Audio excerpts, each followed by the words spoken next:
Good morning, everyone. Welcome to Harness Tube. Steve Surratt with you on board today with the broadcast. David Brink working today. Lisa Surratt, your camera person. Kurt Becker will be our track announcer today. Thank you for joining Harness Tube. We're glad that you could be a part of the broadcast today.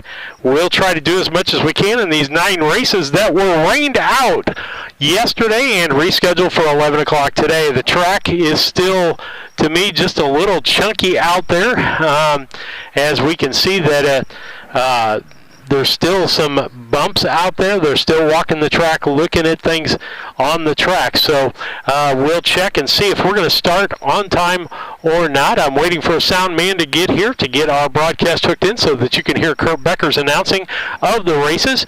But we're glad that you're on board today and part of the broadcast. With that, let's talk about what's coming up on Harness Tube. Schedule looks like this coming up. We'll be in Farmer City next Monday for a 5:30 race time there, Farmer City, for that fair. Then the following week, starting our busy, what I call the busy part of the season, Paris, 5 o'clock on the Monday. Tuesday we'll be in Urbana on the 22nd at 5 o'clock. Then skip a day and go to Thursday, and we're at Lewiston at 1 p.m. And so that's the schedule for that week. And then the following week is the biggest week of the schedule. We're busy all week between Charleston and Altamont and Brown County. We've got 8 cards for you in 7 days on the races. It looks like we've got horses out warming up and getting ready for this race. But we're excited about being here. A 9 race card for you today. So not a long card, about 2:15 or 2.5 hours worth of racing for you today on the broadcast, and so we're thankful for that. With that, we'll take a station break. We'll be back after these messages.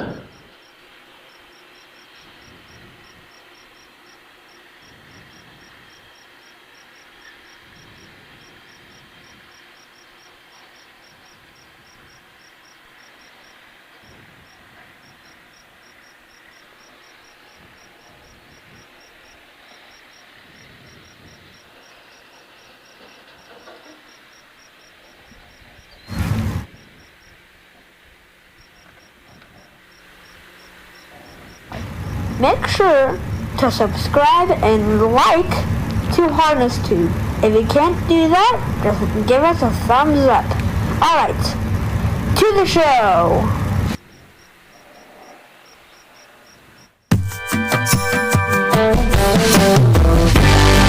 Avenatti Racing, a third-generation, family-run stable with a legacy of excellence. Centrally located between Illinois, Indiana, and Kentucky racing programs, Avenatti Racing specializes in buying yearlings, breaking, training, and racing top-performing standardbreds. Call 217-840-6469 or email AvenattiRacing@gmail.com today. Avenatti Racing, from yearling to racetrack, we build contenders.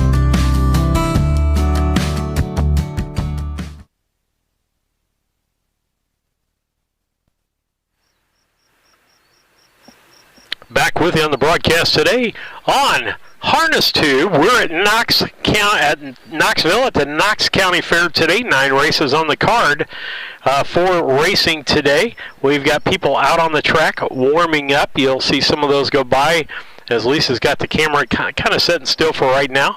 But Lisa Surratt, Steve Surratt, Kurt Becker, the track announcer for you today. We know Tina Schrock is around. I don't know who our judges and so forth are yet. But we're going to have 9 races of harness racing for you starting at 11 o'clock. We should be done by about 11:15, 11:30, somewhere in that range before it gets really warm today. It's supposed to be, I'm going to say mid-80s today. I'm going to post here in a little bit our digs for the day.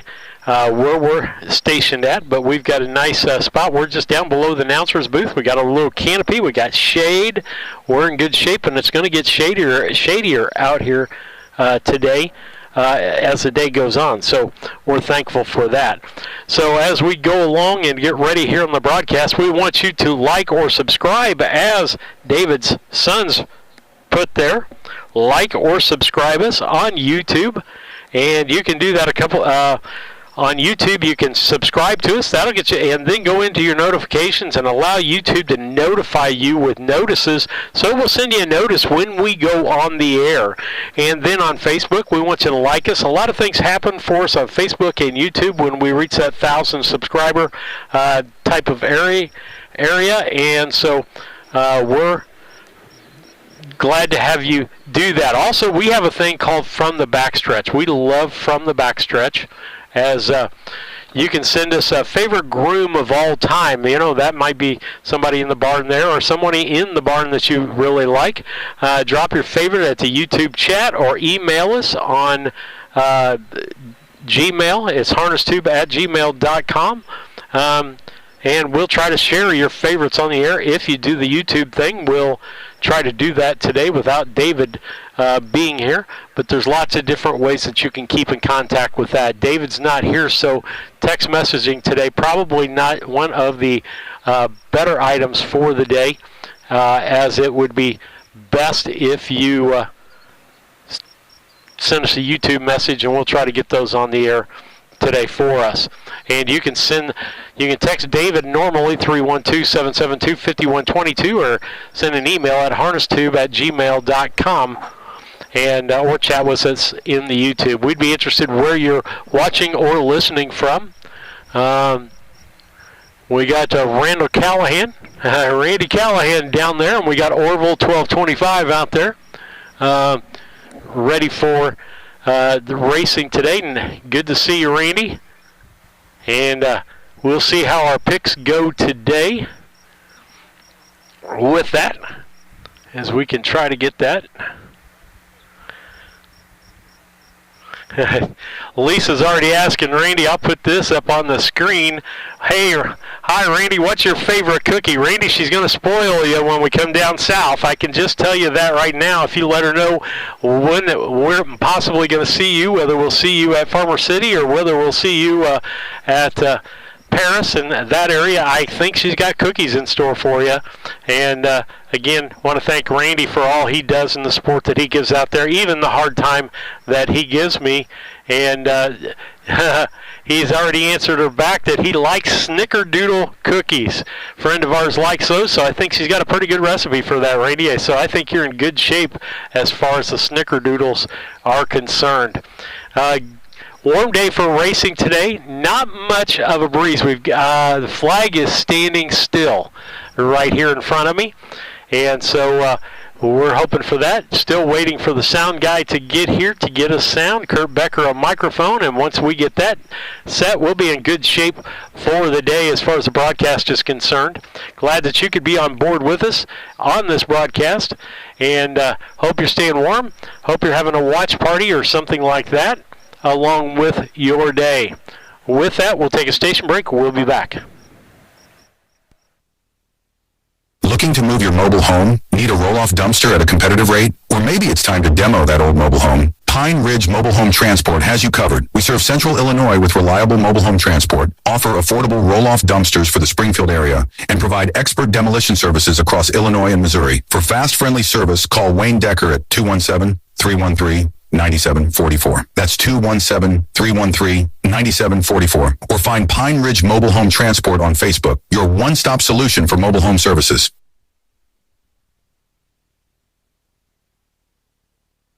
Yoder Custom Woodworking was started in 1995 by the Yoder family as a retail Amish furniture store in Sullivan, Illinois. They offer custom kitchen cabinets, granite and quartz countertops, built-in office and bathroom cabinetry, and offer a wide range of Amish furniture. Their store is located at 1117 West Jackson Street in Sullivan, Illinois, with store hours Tuesday through Friday 9 to 4:30 and Saturday 9 to 3. For more information, contact Yoder Custom Woodworking at 217-728-2166.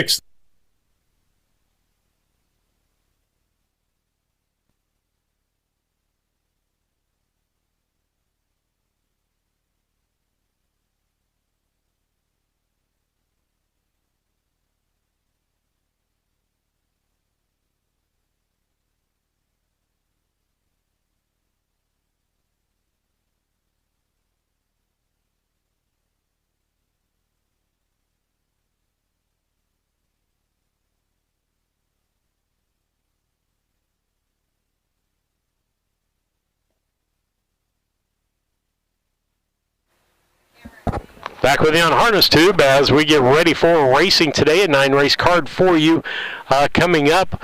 And I want to let people know that we cannot do this without the generous donors that we have out there that have been available. That keeps it free to everyone. And as we say, hey, some of you can't advertise, but you can donate to help us stay online. Send that donation to David Brink, and you can send that one of 3 ways. Venmo, really easy, at Harness Tube, PayPal at Harness Tube, or you can send the old-fashioned check at P.O. Box 63, Mount Sterling, Illinois 62353. Or if you see Lisa up in the stands or you happen to be in the infield, stop in to see us, shake our hands, introduce yourself, and you can hand it that way. We'd love to have you as a donor or a sponsor, much like Kerr Equipment Company. As we get ready for Kerr's, I want to let you know about Kerr's. They have live auctions. You can go to them live. You can bid online, and you can check out all of the inventory that's going to be on these auctions on the dates that are on your screen. They're going to be in Adrian, Minnesota, coming up next week on the 14th. That's going to have 2 rings going on for that one. That's Adrian, Minnesota, the 14th. Check out the equipment that's online and available at kerrauction.com. Then we go to Timewell, the Scott Market Farm Retirement Sale on July 28th. Then the 29th, we have a Mount Sterling auction and tool auction. 2 rings going on there, 2 things. Then August 14th, Machinery Management Services Export Focus Sale. August 19th, Kuhn Equipment Inventory Reduction. That I'm kind of interested in that one to see what the inventory is on that. August 28th, Wisconsin sale at Thorpe, Wisconsin. September 8th, Mount Pleasant, Pennsylvania, and so on, Wyoming, and then back in Illinois. And then the next last day of the year, Wisconsin. So check it out at kerrauction.com or give them a call at 217-242-9600. That's 217-242-9600. kerrauction.com. Bid online. Check out the inventory ahead of time online, and check out their app. With that, we'll just go off into our other sponsors here and thank them for being on board with us today. Right now, it is a full slate for the day, and 9 races, which will be a nice day to have. And so we'll have those 9 races. I want to thank our sponsors for being on board. I want to look here. I was going to check and see what the temperature that they were giving for Knoxville up here as we get ready to go. Let's see. Any other opportunities out here? Knoxville is a balmy. Let's see what it says here. 84 degrees right now. 84 degrees, go to 85 at noon, 1 o'clock 86, and then starts coming back down. It's going to stay 85 till about 5 o'clock. So we're right in the middle of the heat, it looks like. And so with that, you can see the horses racing or warming up on the track for this race today. And so we're thankful to be here. Lisa Surratt up in the stands doing that. You can advertise with us. You can contact David at Facebook. Just put Harness Tube in the search, and you'll find us on Facebook or at YouTube. And the best place to go, though, is harnestube@gmail.com or giving David a call, 312-772-5122. A lot of racing still left in the year. Good opportunity for you to get out there and talk with people about what's coming up. With that, we'll take a station break. We'll be back. Do you like to watch horse racing? Yeah. Do you not want to pay money for a stupid horse racing channel? Yeah. Are you sadly allergic to horses and you can't see them? Yeah. Well, introducing Harness Tube, established 2023. Yeah, I need to try this out. You can watch it at your son's ball game. Let's go, son! You can watch it while eating.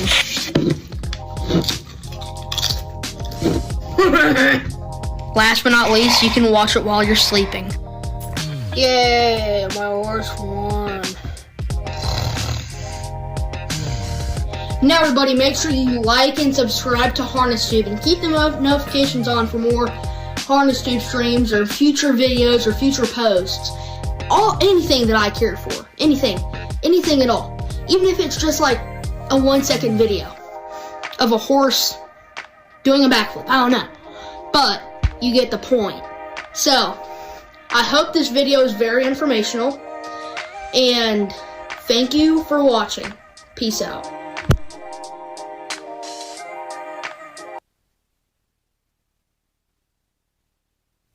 Make plans now to attend the 27th Annual Illini Classic Yearling Sale, which takes place on Labor Day at the Illinois State Fairgrounds in Springfield.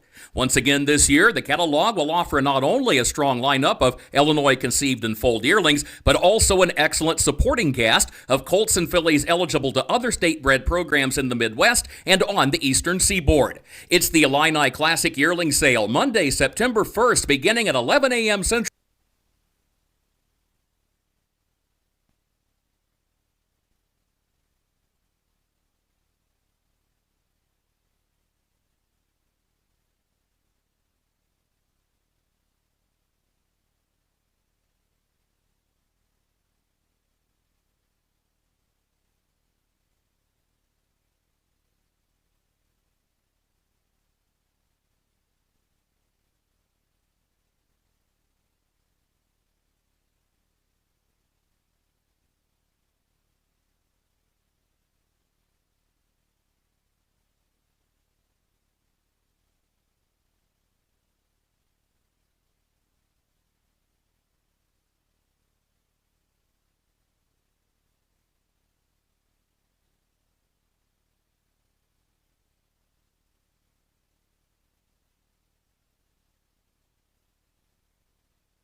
And good morning, everyone. Welcome to the Knox County Fair, where we are getting set to go racing. As the saying goes, we found out last night that Mother Nature is not a race fan. We got enough rain that in the interest of safety, we decided to postpone the program from 5 o'clock yesterday evening to 11 o'clock this morning. Now, obviously, it is already 11 a.m. local central time, and as you can see, those of you in the stands and positioned around the racetrack, the track crew continues to go about their work, and we appreciate them very much. Our thanks to the entire gang, including Josh Smith and also Rick and Nick Flacco. So the track conditioning continues. The presiding judge, Tim Searle, and the starter, Stacy DeRoos, and the driver of the starting gate, who is Jim Austin, they have all been in contact in the barn area this morning with members of the racing community, with trainers and drivers, to get input from the horsemen regarding the condition of the racetrack. And here's the good news. The condition of the racetrack, thanks to this job our track crew has done, we are going to go racing.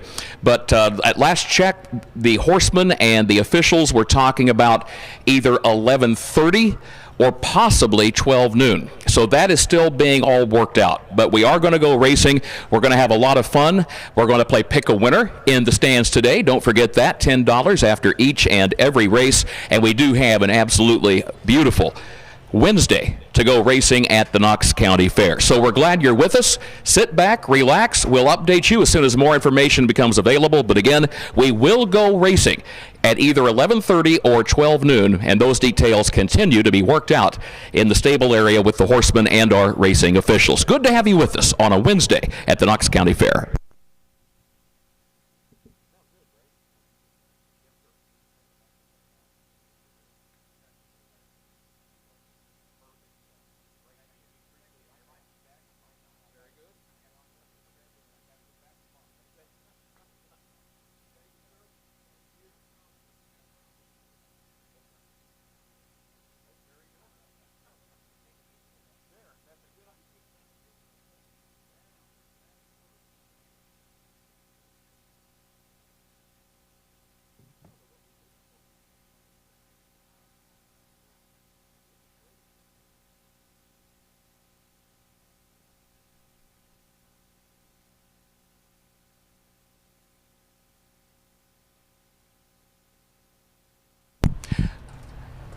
As we do get ready to go racing here today, bring you up to speed on the fair schedule. The Knox County Fair, of course, this is the 174th annual. Pretty remarkable. Drive in the front gate and see the sign that says established 1851.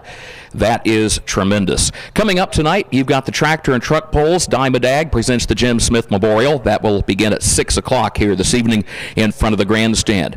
Tomorrow, Clint Black and Diamond Rio. That ought to be a fantastic concert. It will get underway 7 p.m. On Friday, you've got the Power Wheels Demolition Derby at 6 p.m. and the Figure 8 races at 6:30, presented by Robbo's Extreme Derby Promotions. And then on Saturday, Power Wheels again at 6 p.m. and the traditional Demolition Derby at 6:30. So a lot going on this week at the Knox County Fair. We hope you get a chance to enjoy it. And again, that includes 9 harnesses coming up here this morning and this afternoon. Busy day for these horsemen. There's also racing this evening way down in southeastern Illinois at the White County Fair at Carmi, about 285 miles from here. So trainers, they were glad we can go racing, and they appreciated the fact that the Knox County Fair was willing to reschedule yesterday's card and go ahead and get it contested today. But there's always some challenges with that. So a number of the horsemen, they've kind of been scrambling. They've been talking to members of their staff at the stable this morning and talking to drivers, making phone calls. Hey, I've got horses in at Knoxville. I've got horses racing this evening at Carmi. Can you drive at Knoxville? No, I can't. I'll be at Carmi. Okay, great. Can you drive my horses down there? So it's been a busy, busy morning for a lot of folks. But again, the bottom line, the main thing is we're going to go racing here shortly.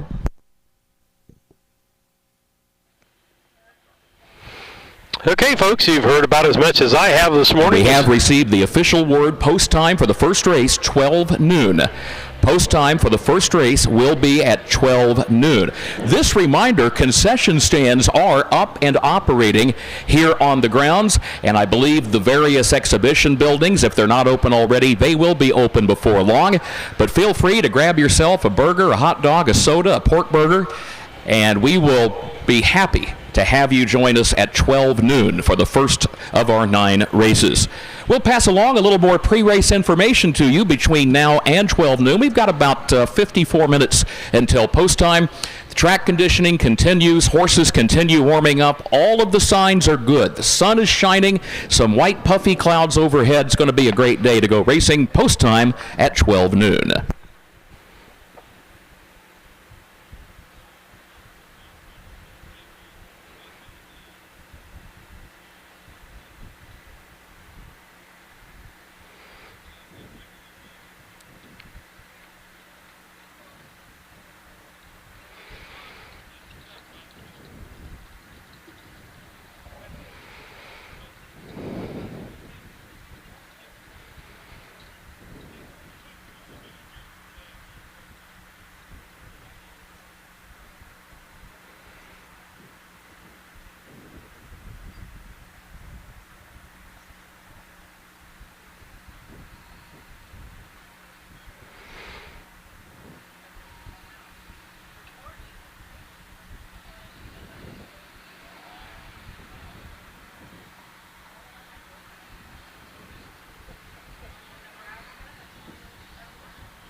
Changes. So what you think about? Over. Yeah, I don't know if I can get them to you or not. Don't worry about it. And it sounds like you had an open mic or something because I can hear all the background noise because I've got you on the Bluetooth. Oh yeah.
This reminder that if you have friends who wanted to attend the races today but were unable to come to the fair, make sure to alert them that they can follow the races live online.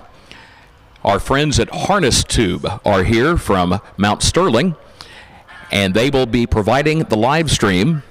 All you have to do is just go to youtube.com, enter Harness Tube in the search field. That will direct you to their YouTube channel, and you can follow the races throughout the course of the day. Steve Surratt will anchor the broadcast, and his wife, Lisa, is up at the top of the grandstand, and she is, hello, Lisa, giving us a wave there. Good to see you. Lisa will be the camera technician, and again, our thanks to our friends at Harness Tube, who will be providing the live stream of today's races. Was talking a moment ago to Steve Surratt here on the infield, and Steve had a great point.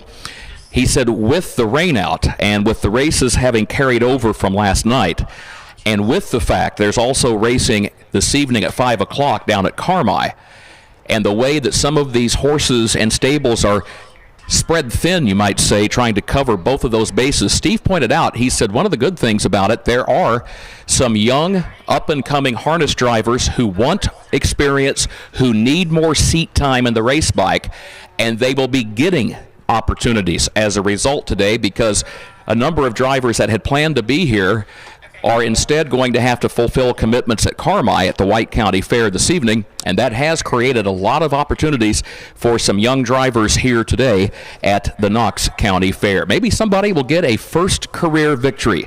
That's always a special thing to witness.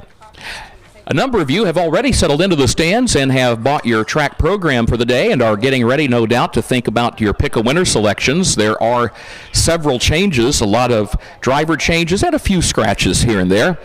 So as it stands, with some 40 minutes until post time, we'll go ahead and give you this early look at the program changes. In the first race today, the opening race driver change.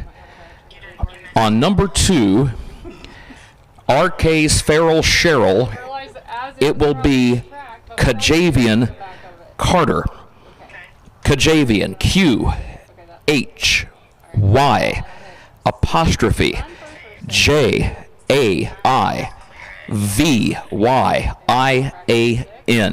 Kajavian Carter will be substituting for his brother Jaquavian, because Jaquavian had to go to White County this evening, so Kajavian is going to drive number 2 in the first race. And again, Q-H-Y apostrophe J-A-I-V-Y-I-A-N. Also in the first race, the driver of number 3, End of the World, is Jesse DeLong. Number 3, End of the World, owner-trainer Jesse DeLong. Jay DeLong is also the driver. Also in the first race, driver change on the 5, TJ's pilot, Demarius Wakefield. Number 5, TJ's pilot, Demarius, D-E-M-A-R-I-U-S, last name Wakefield, will drive the 5, TJ's pilot. In the second race, driver change on number 2, Luz Cabernet, make the driver Matt Avenetti. That's in the second race. Number 2, Luz Cabernet, the driver Matt Avenetti, A-V-E-N-A-T-T-I. In fact, there he is right there in front of the stands. Hello, Matt. Matt Avenetti will drive number 2, Luz Cabernet, in that second race. On the 4-horse, Luz Madison, make the driver Jesse DeLong, better known to his friends as Jay. Owner-trainer Jay DeLong will drive the 4, Luz Madison. Third race, the driver of the 2, Shady Maple Cruiser, Matt Avenetti. Third race, number 2, Shady Maple Cruiser, the driver Matt Avenetti. Fourth race, driver of number 2, Frontier Fantasy, Jamaica Patton. Fourth race, number 2, Frontier Fantasy, trainer Jamaica Patton, also the driver. Driver change on the 4, Shady Maple Bridget, that'll be Mike Rogers. Number 4, Shady Maple Bridget, Mike Rogers. In race 5, driver of number 3, Fox Valley Boxer, Jamaica Patton. That is race 5. Number 3, Fox Valley Boxer, the driver Jamaica Patton. On the 4-horse, Captain Nate, Jesse DeLong. Race 5, number 4, Captain Nate, owner-trainer Jay DeLong will also be the driver. Sixth race, the driver of the 1, toughest of the tough, Casey Leonard. That's the 6th race, number 1, toughest of the tough, the driver Casey Leonard. On number 3, Hopes DeVee, the driver, Demarius Wakefield. Number 3, Hopes DeVee, the driver, Demarius Wakefield. On the 4, YF Rocket, Jay DeLong. That's the 6th race, number 4, YF Rocket. Owner-trainer Jay DeLong is also the driver. And on number 6, Lois Hank Jr., make the driver, Kajavian Carter. 6th race, number 6, Lois Hank Jr., Kajavian Carter. By the way, he does go by the nickname JJ, J-A-I-J-A-I.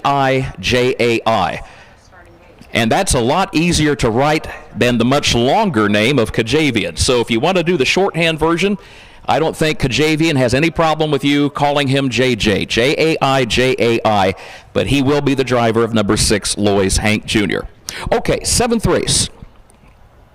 In the 7th race, number 2, Ashley's Lil Angel, once again, Kajavian Carter will be subbing for his brother in race 7. 7th race, number 2, Ashley's Lil Angel, Kajavian Carter. First name starts with the letter Q, but again, he goes by the nickname JJ. And on the 5, Stellar BB, make the driver Demarius Wakefield. That's the 7th race, number 5, Stellar BB, make the driver Demarius Wakefield. In the 8th race, scratch number 2, Xena Lou.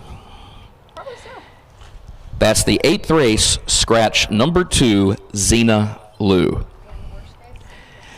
9th and final race, scratch number 2, Lou's Raptor, and scratch the 4, Fox Valley Quest. That's the 9th and final race, scratch number 2, Lou's Raptor, and scratch the 4, Fox Valley Quest. Those are the changes as they currently stand, and again, we will be reviewing those changes and updating those changes throughout the course of the day. A reminder that post time has been set for 12 noon local Central Time. We'll have our pre-race ceremonies around 11:45. When we do go racing, it will be the first time that we have gone racing at the Knox County Fair since 2023. You might remember we had a very similar situation here a year ago. We were supposed to race last year on a Monday evening at 5. The rains came. The program was postponed until the following Tuesday morning at 11 a.m., but last year more rain came, and as a result, the program was actually canceled. We've had our share of rain here over the years. We were looking back through the record books. This might be the first time we have gone racing as early as 12 noon, maybe since 2009. Because in 2009, there was a Tuesday rainout that led to a Wednesday doubleheader, which got underway at 12 noon. You longtime race fans might remember both racing programs in 2013 were canceled because of rain. The single session in 2016 was lost to rain. In 2022, that was the year that the track crew worked all through the night to pump water off the racetrack. And amazingly, we not only went racing, but we got to racing within about 10 minutes of the original post time that year. That was incredible. And then again, last year, we had so much rain, we had to cancel. But this year, the good news is we're going to go racing thanks to all of those folks on our track crew. Again, they include Josh Smith, Rick Flacco, and Nick Flacco. And we're glad to have all of you, our racing fans, with us on what is turning into a beautiful Wednesday at the Knox County Fair. Pre-race ceremonies coming up at 11:45, so about 18 minutes from right now. And our first post at 12 noon local Central Time.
back with everybody here. It is going to be post time at noon today, so we had a little delay there. I hope you caught the messages down below as we'll kind of start our pre-race all over again. Letting you know after today we go Monday of next week. Monday of next week puts us in Farmers City. So with that, we'll be in Farmers City next week for racing. And hang on just a second. I want to know if I can change this soundboard out. Something's cutting out over there. And I'm on so that board up there belongs to the fair board. This is my board. Okay. I want to know if I can change it out. Sure. Okay, thanks. Sure. I'll turn that mic down. And hey, I think I had my aux channel put me just a little below half.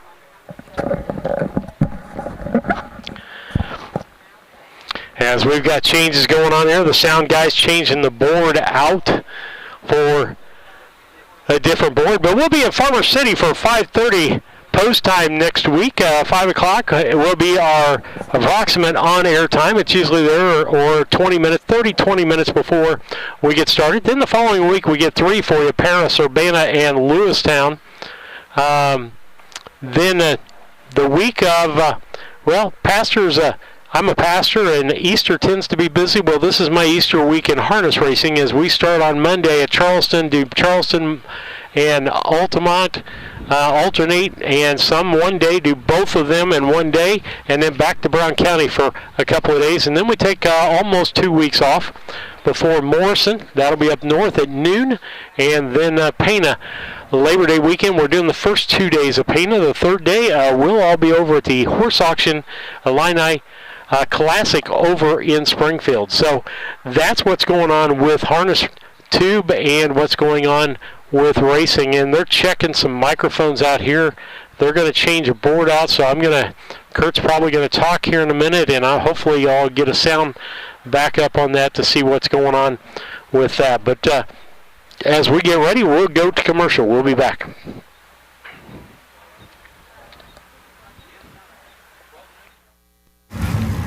Wait, before you go and get your snacks and drinks, make sure to subscribe and like to Harness Tube. If you can't do that, just give us a thumbs up. Alright, to the show.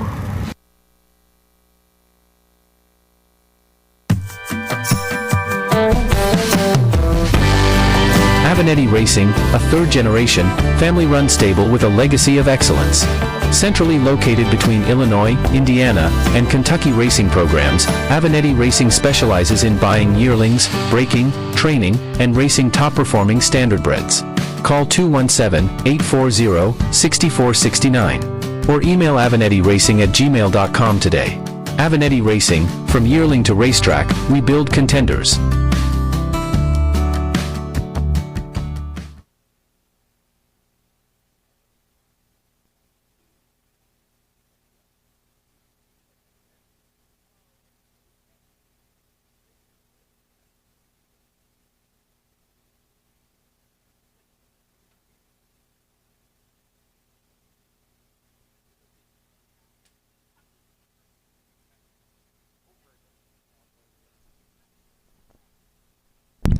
Once again, getting ready to go racing at the top of the hour, about 24 minutes from now at 12 noon. And a reminder, our pre-race ceremonies are coming up at 11:45, so that'll be happening in just a few minutes. By the way, horsemen and race fans, we want to alert everyone, no post parades.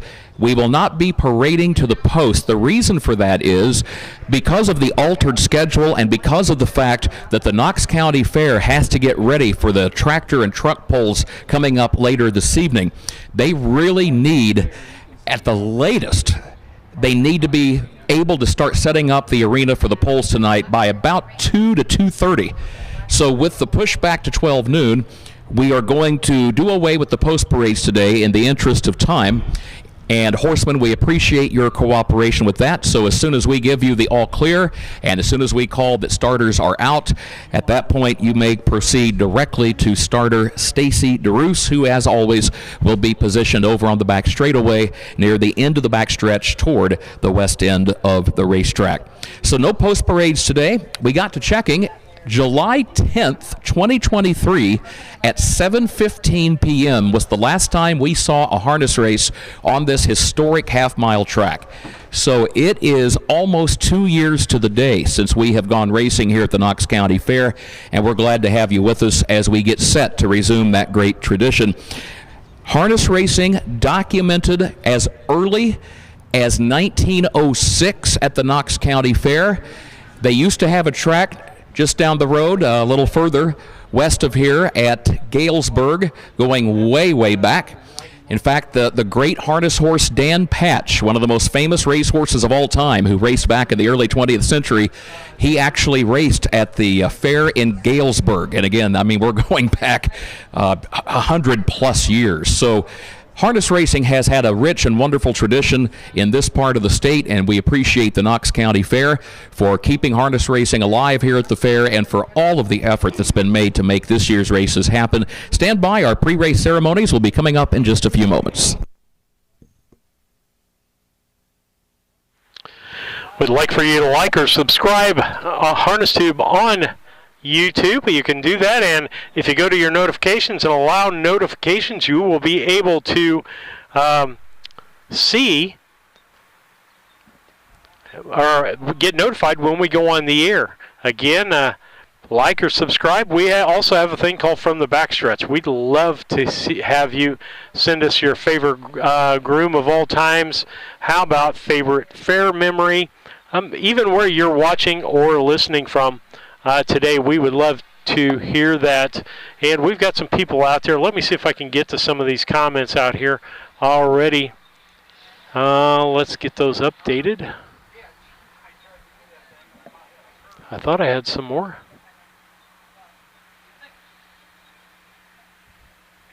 All right.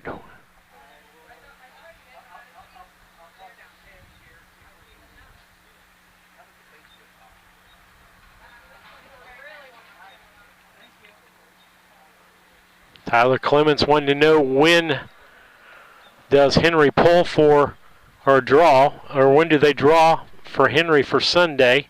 I am not sure on that. David Brink can probably answer that if he's listening, but we'll see what we can find out. Our racing officials continue to check around the racetrack. Racing surface has really come into its own. We are definitely ready to go racing, and our officials here on the infield just took a glance down toward the first turn, right at the entrance to the first turn of the racetrack down on the east end. And on the infield, in position just to the left of that inside lane going into the first turn, there is a large tire. So the officials are in contact with members of the board about maybe getting a skid steer down to that end of the racetrack to pick up that tire and pull it back a little further from the racing surface in the interest of safety. Because one of the realities is, years ago, the hub rail. A lot of you race fans probably are old enough to remember when there was a wooden hub rail that lined the inside of the racetrack that separated the racing surface from the infield portion of this layout. The hub rail came out. That was also a move in the interest of safety. It allows a driver a lot more flexibility along that inside lane should something happen where they need to have more room to maneuver to get control of their horse. It also is arguably safer without the hub rail for both horse and driver in case there is a racing incident along the inside lane of the racetrack. But again, because of where that particular tire is positioned, in the interest of safety, we are going to make an effort to get that tire moved so it's not quite so close to that inside lane heading into the first turn. A lot of us have long marveled at the ability not only of these magnificent racehorses, but also the men and women who drive these racehorses. It is an incredible skill. You're moving at 30 to 35 miles an hour. You don't have a roll cage. You don't have a head and neck safety device. And kudos to everybody who provides such great care for these horses and to the folks who sit in that race bike.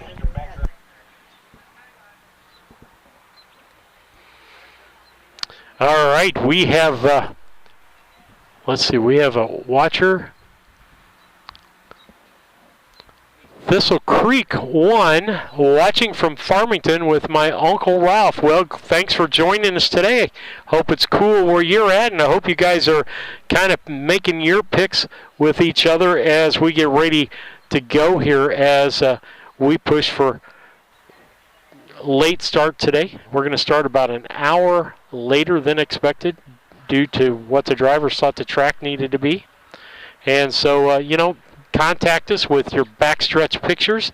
I'll be showing you a picture here before long that will work. Hang on just a second. Yeah. I just don't want to trip on it when I come down. Yep.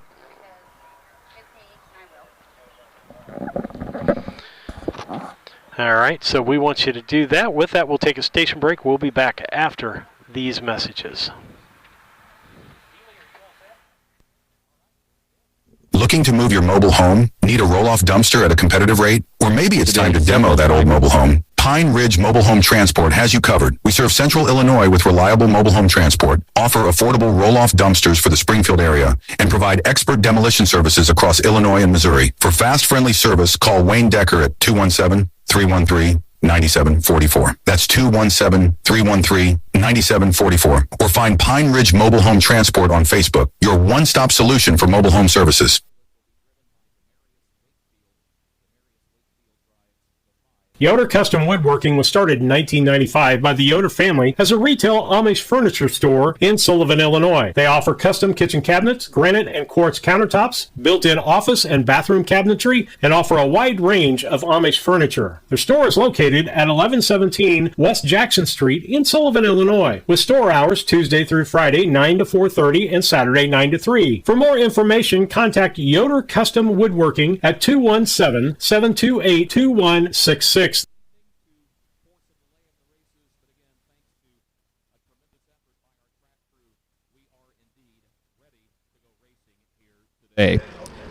Time now for our pre-race ceremonies.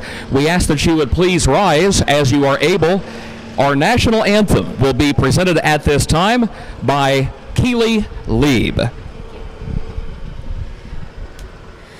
Oh, say, can you see by the dawn's early light what so proudly we hailed at the twilight's last gleaming, whose broad stripes and bright stars through the perilous fight o'er the ramparts we watched were so gallantly streaming, and the rockets were gone, the bombs were stinging, our gave proof through the night that our flag was still there. Oh, say does that star-spangled banner wave o'er the land of the free and the home of the brave. Well done. Keely Lieb with our national anthem. Thank you, Keely. Well done. And we are ready to go racing here in just a few moments. Horsemen, stand by. We'll call you to the track shortly. 14 minutes until post time right now. Many thanks to the skid steer. Back with you on Harness Tube. I want to tell you about Kerr Auction Company in Mount Sterling.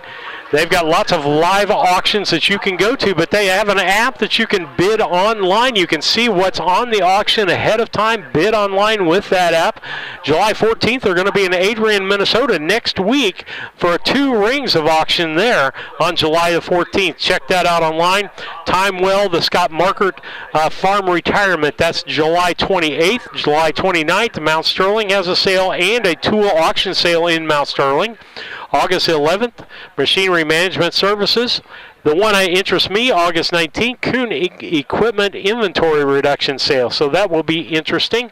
But check out all those and all the other auctions that they have out there at KerrAuction.com. That's 217-242-9600. KerrAuction.com, Kerr Auction, Mount Sterling, Illinois.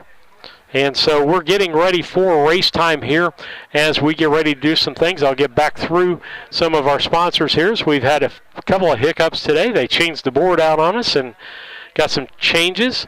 So with that, we're working through that and working through the day we have here.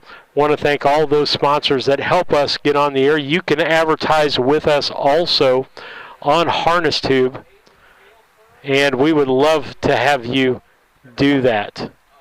And let's see, I got to move that slide back up someplace. But you can advertise with us. Get a hold of David about advertising with us here on Harness Tube. I want to show you that picture. That's our broadcasting gigs today. We're down here. I got a little nice breeze coming through here. I've got shade. I've got a drink. I've got fans. I've got everything going on today. Kurt Becker, our track announcer, for the day as we get ready to go here. And so as we keep things going and lively here at the fair. And so with that, we are getting through some things. All right. As we'll get you moved back up to the top. I'm sorry about that.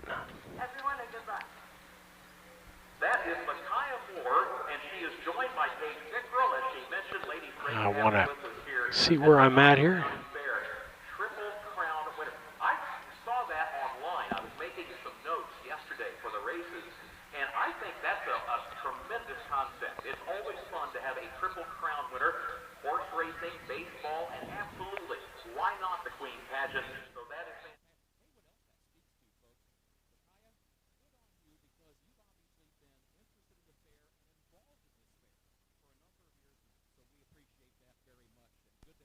Do you like to watch horse racing? Yeah. Do you not want to pay money for a stupid horse racing channel? Yeah. Are you sadly allergic to horses and you can't see them? Yeah. Well, introducing Harness Tube, established 2023. Hey, I need to try this out. You can watch it at your son's ball game. Let's go, son! You can watch it while eating.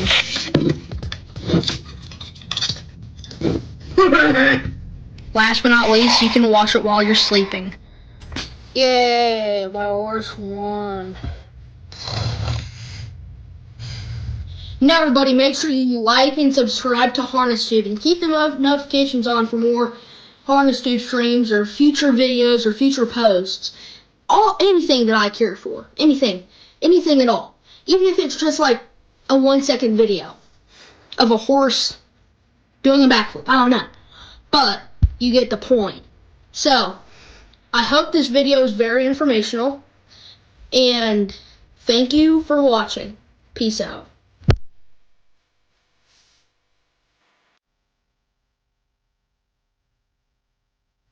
Make plans now to attend the 27th Annual Illini Classic Yearling Sale, which takes place on Labor Day at the Illinois State Fairgrounds in Springfield. Once again this year, the catalog will offer not only a strong lineup of Illinois conceived and foaled yearlings, but also an excellent supporting cast of colts and fillies eligible to other state-bred programs in the Midwest and on the Eastern Seaboard. It's the Illini Classic Yearling Sale, Monday, September 1st, beginning at 11 a.m. Central.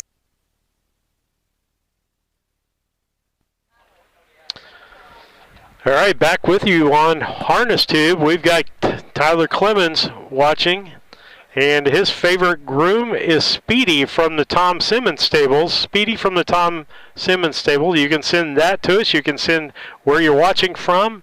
Any fair memory, we'd love to get those out there to you today. Steve Surratt bringing you the editing part, I guess what they call the producer part of the show today. Lisa Surratt on camera. Kurt Becker, your track announcer. And we've got 9 races on, and we've been set back till noon start, so we're not too far from the first race today. Let's take a look at the first race today as I can get my camera changed here. And take a look at handicapping our picks. It looks like all of us went with the 4-horse with Smoking Something Stars. Kevin Miller horse driven by Matt Evanetti today. And then second, 3 of us. And your guest picker today, Mike Paradise is the guest picker for today. David and I went for the 6-horse in that Robert Young horse, YF, I'm a True Star. For second, Lisa went with the 1, which Mike went with the 1. David went with the 1 for third. And myself and Lisa for third went with the 5-horse TJ's Pilot. With that, we'll go to Kurt Becker. To say that Ben maybe is a Saluki. Did he go down to SIU Carbondale? Does that sound right? Seems like he and I used to talk about that a little bit back in the day. But Ben is now in Florida. And Gary, when you talk to Ben, please give him our best. We appreciate it. Pick a winner, players. A reminder that our ushers will be passing through the stand to collect your entry forms prior to each and every race today. Again, we'll poll one name for $10 after each race. Fill out the form, write in your name and the name or number of the horse you think will win. And if you pick the winning horse, and if we poll your name, you could take home $10. Our thanks to Joe and Gia Flacco. They are our ushers for Pick a Winner in the grandstand. The first race today is the ISA, that is the Illinois Standardbred Association 2-year-old pace, a purse of $5,667. You will notice the program mentions a race day payout of $2,190. There is a partial payment of the purse on race day that essentially involves the nomination fees that the horsemen have paid in to make these horses eligible for these races. And then the balance of the money, the balance of the purse money that comes from the state of Illinois administered through the Illinois Department of Agriculture, that will then come a little bit later. It takes a while to cross all the T's and dot all the I's and process all the forms, and we do appreciate all the hard work of the folks at the IDOA. Liquid Grow is your sponsor of the first race today. Liquid Grow, balanced fertilizers. You may visit them online at liquidgrow.com, and they will even test soils on your farm, and we appreciate their trophy sponsorship of the first race. Program tells you number 6, YF I'm a True Star, will start from the second tier behind the gate. We do score 5 wide, 5 noses in that front tier on the gate, and then 6th position on down start from the second tier. By the way, our starter today is Mr. Stacy DeRoos of Charleston, Illinois. I want to pass along our condolences. His father, Jack DeRoos, passed away yesterday at the age of 93. Jack was a harness horse enthusiast. He was a breeder, an owner, a trainer, a driver. He stood stallions. He operated a tack shop. He was also a pretty darn good baseball player back in the day as well. We always enjoyed seeing Jack. He always had a smile, always was someone that just, when you finished talking to Jack DeRoos, you always felt better after talking to him because of his outlook on life. 93 years of age, Jack passing yesterday, so our condolences to the DeRoos family. Pick a winner, players, just a couple of scratches on the card today, so we know how frustrating it is when you fill out a form and you unwittingly pick a horse that's been scratched, and that usually falls on the track announcer for not making that more well known. So as it stands right now, in race 8, a reminder in the 8th race, scratch the 2 Xena Lou. No scratches until we get to race 8, scratch the 2 Xena Lou. And a reminder in the 9th race, scratch the 2 Lou's Raptor and the 4 Fox Valley Quest. That's in the 9th race, scratch the 2 Lou's Raptor and the 4 Fox Valley Quest. And those are the scratches as they stand at this time. And again, we'll go ahead and we'll continue to update you and review the various driver changes and so forth as we move through the card. This reminder in the opener, the driver of the 2, Arcase Farrell Sherrill, is Kajavian Carter, driving for his brother Jaquavian. Jaquavian will be on duty tonight down at the White County Fair in Carmi, Illinois. So it is Kajavian, and again, he goes by the nickname JJ. Number 3, End of the World, Jay DeLong, the trainer owner, is also the driver. And on 5, TJ's pilot, Demarius Wakefield. Demarius Wakefield drives number 5. We'll introduce you to the starting lineup in just a moment. Again, no post parades. They're going to be headed straight to the gate. The last horse for the first race is coming to the track right now.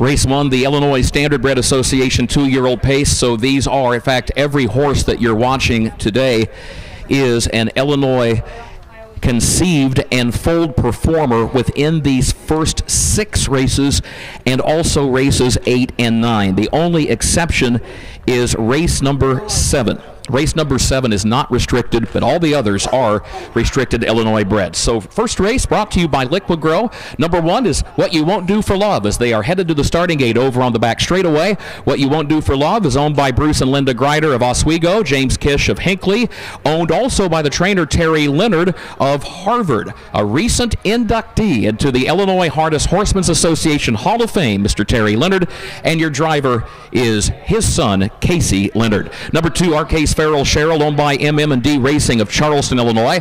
That is Mike and Mitch Titus and Dennis Wright. The trainer is Roshan Trigg, and a reminder, the driver, Kajavian J.J. Carter.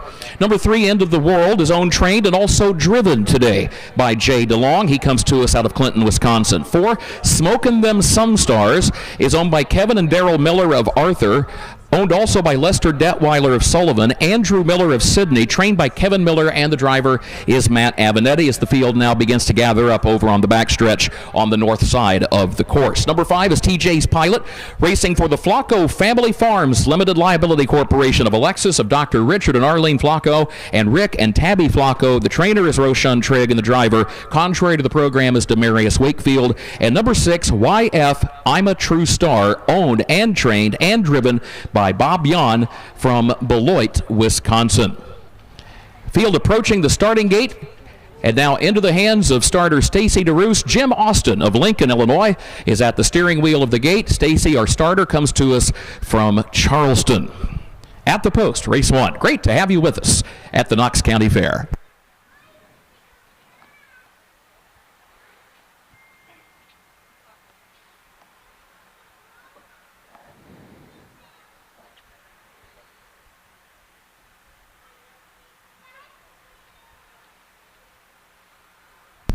Our speed superintendents, Rick and Tabby Flacco, working in conjunction with the board of directors. Of course, Rick's also a member of that board, and they have got us ready to go. That track crew, what a job they have done. It's good to have Josh Smith helping out in a big way here over the last 24 hours.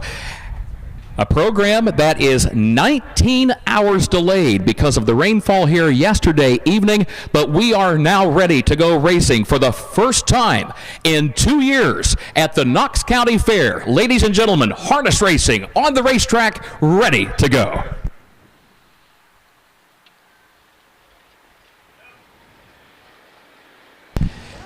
They are off and pacing, and there goes End of the World out for the early lead, joined by Smokin' Them Some Stars, and What You Won't Do for Love is right there to the inside. They will stay stacked up 3 wide all the way around the first turn, contesting the lead. Smokin' Them Some Stars has to travel a lot of extra ground there, but had no choice. Shoved out 3 wide around the first turn from that outside starting spot, now clears with the lead.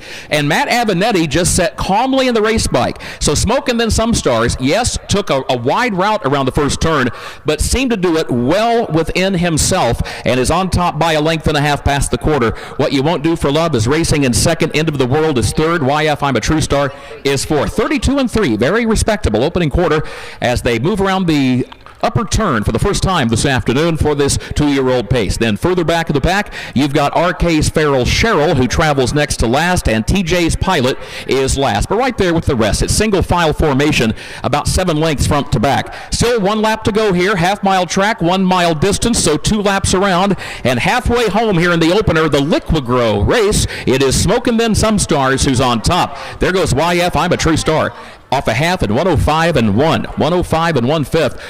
It is YF, I'm a True Star, the horse on the move. Fourth, third, second, now within a length of the lead as they move around that east turn once again. 5/8 of a mile into the books for the first race. 3 furlongs to go, and it's side by side for the lead. It is YF, I'm a True Star up on the outside, and Smoking Them Some Stars on the inside. They're separated by a neck. What You Won't Do for Love is right behind that pair to the inside in third. End of the World is fourth, about 4 lengths off the lead. A gap of 4 more then back to RK's Farrell Cheryl and TJ's Pilot, who is last as they move around that final turn.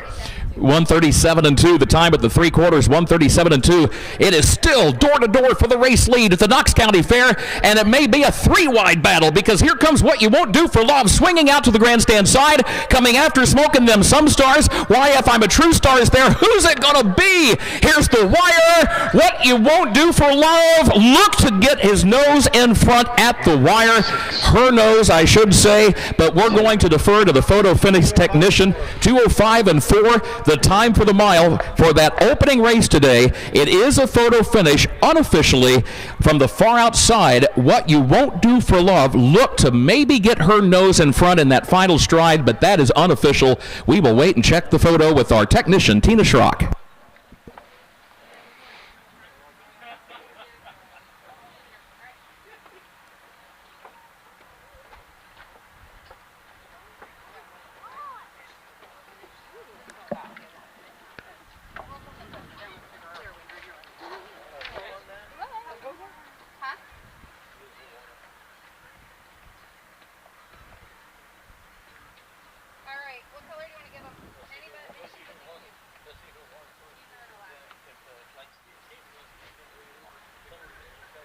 Good way to start racing today with a 3-horse finish there. We'll see what the judges come up with. I'm going to put what I saw, and we'll see if I'm close to being right today. Result of the photo shows the winner to be by a long nose. Number 1, What You Won't Do for Love.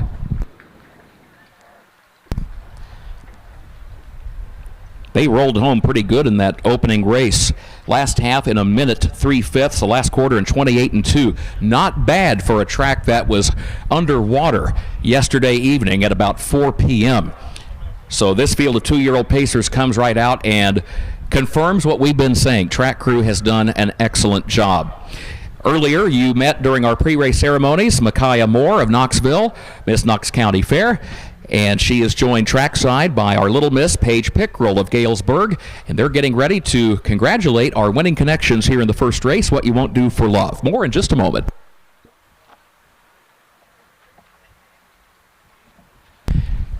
And in front of the stands, how about a hand for the winner of race 1? Number 1, What You Won't Do for Love.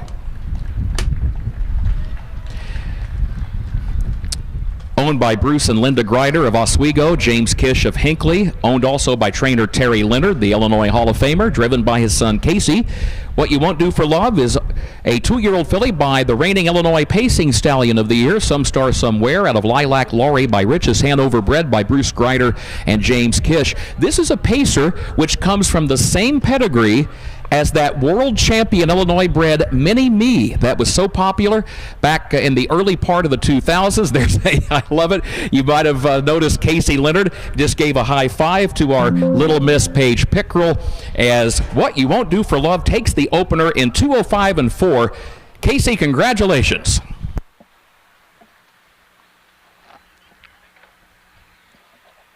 Our thanks once again to our friends at Liqua Grow. They are the official presenting sponsor of that first race. Again, visit them online at liqua-grow.com. Well, here is the full field rundown. It is official, and then we'll play Pick a Winner for that first race. In the opener today, What You Won't Do for Love was the winner. RK's Farrell Cheryl finished 5. End of the World finished 4. Smoking Them Some Stars was the runner-up. TJ's Pilot finished 6, and YF I'm a True Star was 3rd. The opening quarter in 32 3/5 seconds. The first half mile, 1:05 1/5. 3/4, 1:37 2/5, and the time for the mile, 2:05 4/5 of a second. It reads down 1:54.263. The second race is upcoming. Brought to you by our friends at Flacco Family Farms. A reminder in race 2, the driver of number 2, Luz Cabernet, will be Matt Avenetti. Number 2, Luz Cabernet, the driver Matt Avenetti. And the driver of the 4 is a Luz Madison, Jay DeLong. Owner-trainer Jay DeLong, also the driver for number 4, Luz Madison. Horseman, you may come to the track with race 2. Pick a winner coming up. All right, back with you on that as we see the times and so forth there. Want to thank you for that is official now. Scoring-wise on the pick of winners for us, looks like David and our guest pick for today, Mike Paradise, got 3 points. Lisa and I got 2 points, so nobody running away with anything here in the first race. With that, we'll take a break. We'll be back after these messages.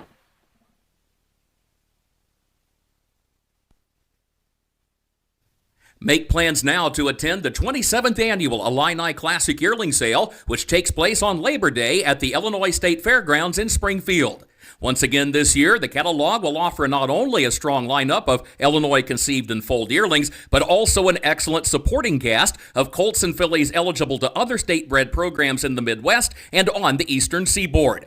It's the Illini Classic Yearling Sale, Monday, September 1st, beginning at 11 a.m. Central.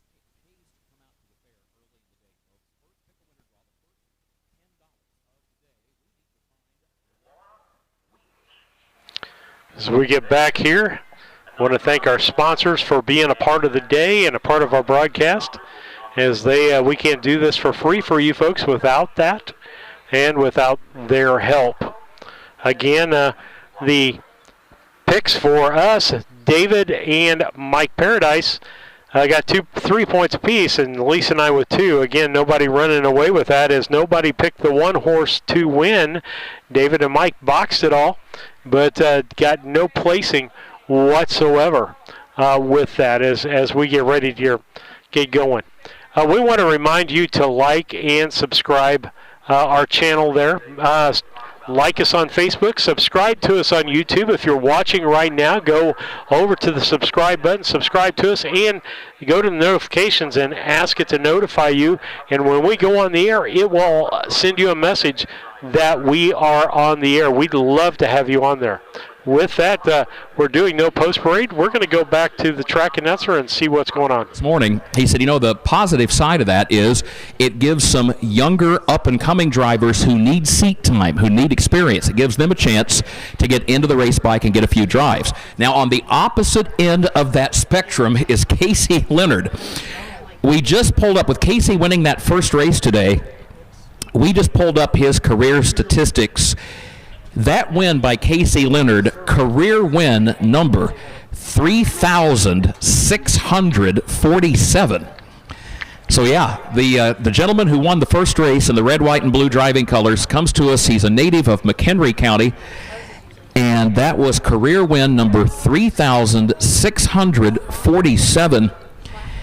And he is getting right on the cusp of $25 million in purses won as a driver. Now, to be fair, we're talking about the purse money won by the horse. Obviously, the driver doesn't get the $25 million, but nonetheless, it's a nice statistic to give some context to his career. Casey started driving back in 1996, and coming into today's program, he lacks only about $50,000 of hitting the $25 million mark for purses won by the horses he has driven in his career.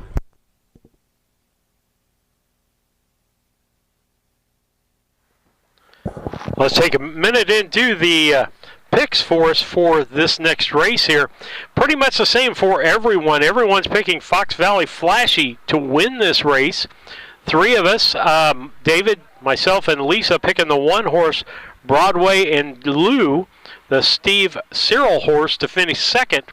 And Mike is picking the number 2 horse, Luz Cabaret, to finish second. David and Lisa and I all picked that for the 3rd place horse.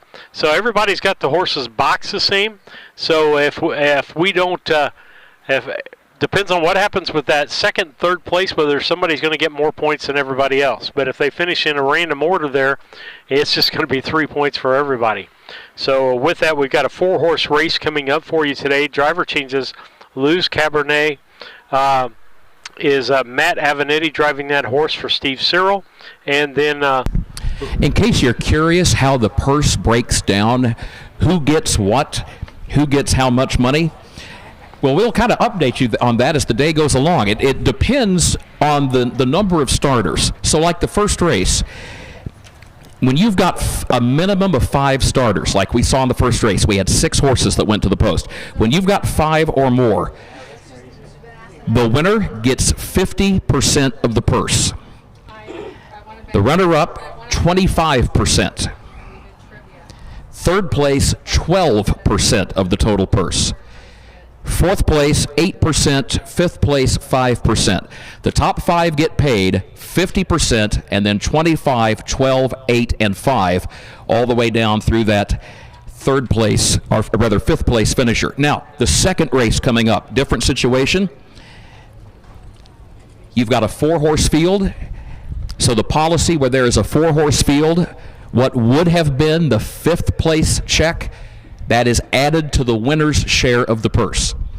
So in race 2, 4 horses going to the post, what would have been the 5th place check, since we do pay 5 places as a general rule on the fair circuit, that 5th place check from race 2, that will be added to the winner's share of the purse.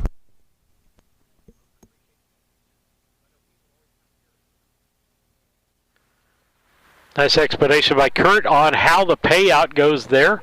And David and I have talked, what percentage the driver gets usually of what happens. But just interesting how things pay out there. Getting ready for the second race of this contest here. As a little ominous dark cloud over the top of me here. But we're looking fine. And honestly, track not quite dry, completely dried out yet. It could get a little drier. But a great job by the Flacco family and the track people here today to get this track going. Tabby's been great to work with, and her husband, and they've been working hard here as he's part of the board and getting things set up for us. We're trying something different today with me here by myself. I'm a little lazy. I didn't want to climb the stairs upstairs, but it tends to get a little crowded up there, and so we're down below. And under a tent, under some shade. Here comes your post-parade.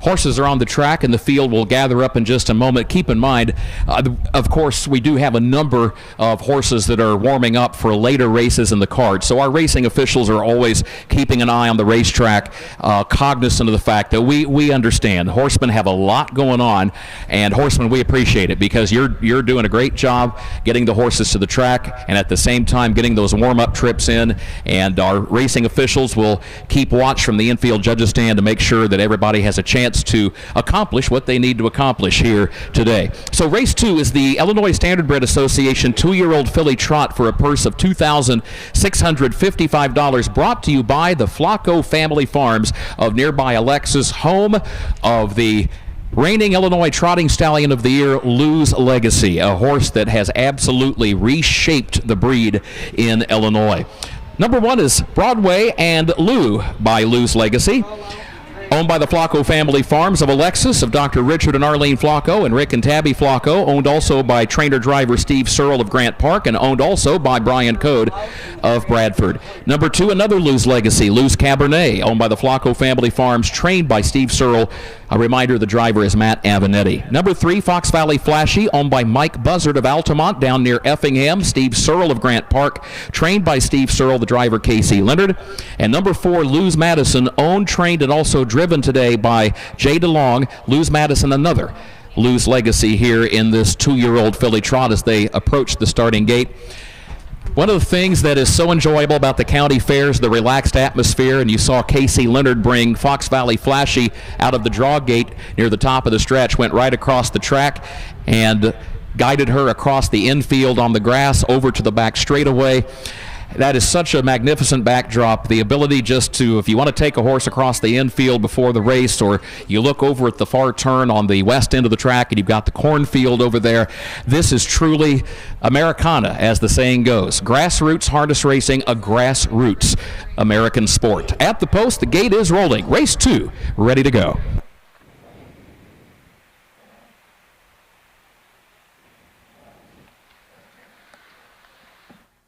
Fox Valley Flashy is off stride at the top of the stretch. So she now will have her work cut out for her. Let's see how quickly that she can get back onto the trot. Still off stride as they come off the turn and coming down, getting ready for the start. Race 2.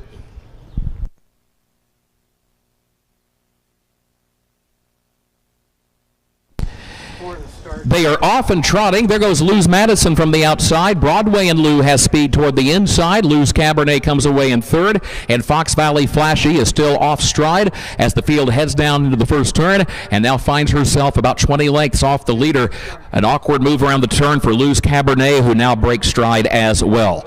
The top two, the two fillies that have remained on gate, on the trot, not surprisingly, they go 1-2. They emerge on top at the midpoint of the back straightaway. You've got Broadway and Lou, the leader, by a length, and Luz Madison traveling in second. Then there's a gap of 20 more lengths back to Luz Cabernet in third, and then a margin of 10 more behind that when Fox Valley Flashy is still off stride back in that fourth position as they go on by the quarter-mile mark. It is Broadway and Lou who is the leader. 35-1 for the opening quarter, 35-1/5 seconds. And now Luz Madison is off stride. So 3 of the 4 fillies have broken stride. The only one that has not is number 1, Broadway and Lou, and that's why she's the leader. She's on top by 10 lengths. Now Luz Madison is back on the trot. Let's see if that filly can catch up. She's got a half mile to do it. Then there's a gap of a dozen lengths back to Luz Cabernet and a margin of 25 more back to Fox Valley Flashy, who is still off stride. Halfway home in the Flacco Family Farms race. 1:10 for the first half mile, 1 minute, 10 seconds flat for that first half mile. Broadway and Lou is all alone at this point. Moving off the east turn and onto the backstretch once again. Has a 10-length lead, and Luz Madison has broken stride again in that second spot. So that means Broadway and Lou, all she has to do, as the race car drivers say, is keep it between the fences, and she should be in pretty good shape to head to the winner's circle. It is Broadway and Lou on top. The margin is 25 lengths with a quarter mile to go. It is Luz Madison in second by 5. It is Luz Cabernet in third position, and then Fox Valley Flashy is the distant trailer. 1:45-3 was the time at the 3/4. 1:45 3/5 of a second. Broadway and Lou, top of the stretch, owned by a partnership that includes the Flacco Family Farms of Alexis. Broadway and Lou, second career start for this filly. It'll be her first career victory, and it comes at the Knox County Fair. How about that? Broadway and Lou to win the Flacco Family Farms race. Daughter of Lou's Legacy looking good. Now here comes a late charge from Luz Cabernet trying to catch Luz Madison. That'll be a photo finish. That is tight. 2:16-1 was the time for the mile, by the way. The winner's time, 2:16-1. That photo for runner-up is tight. It'll either be Luz Madison or Luz Cabernet as the offspring of Lou's Legacy. They go 1, 2, 3. A reminder, heads up for those of you that are coming trackside, you've still got Fox Valley Flashy over there in the far turn, moving off the turn toward the top of the stretch, so please use caution because there is a trotting filly still finishing this race top of the stretch.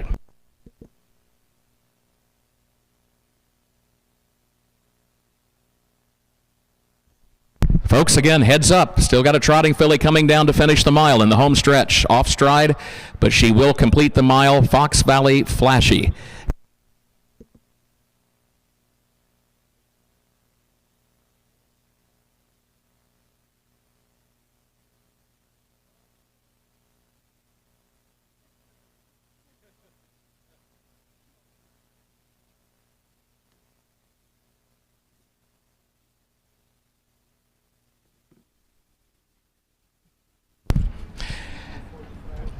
This reminder that the Flacco Family Farms will offer their annual yearling consignment on Labor Day, Monday, September 1st, at the Illini Classic Yearling Sale at the Illinois State Fairgrounds in Springfield.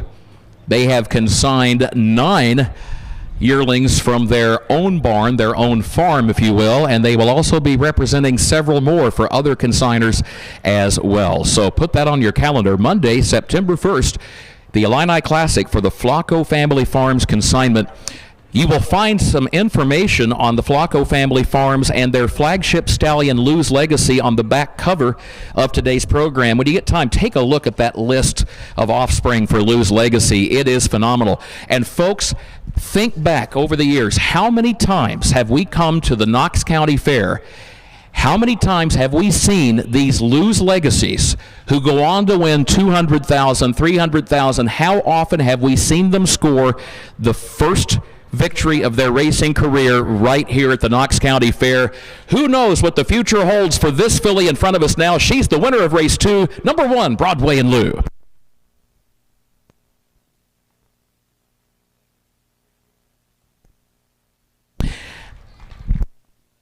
Broadway and Lou is owned not only by the Flacco Family Farms of Dr. Richard and Arlene Flacco and Rick and Tabby Flacco of Alexis, but also owned by trainer-driver Steve Searle of Grant Park and Brian Code of Bradford. And this is a homebred, in fact, for those connections. The winning filly by Lou's Legacy out of Broadway Victory by Broadway Hall.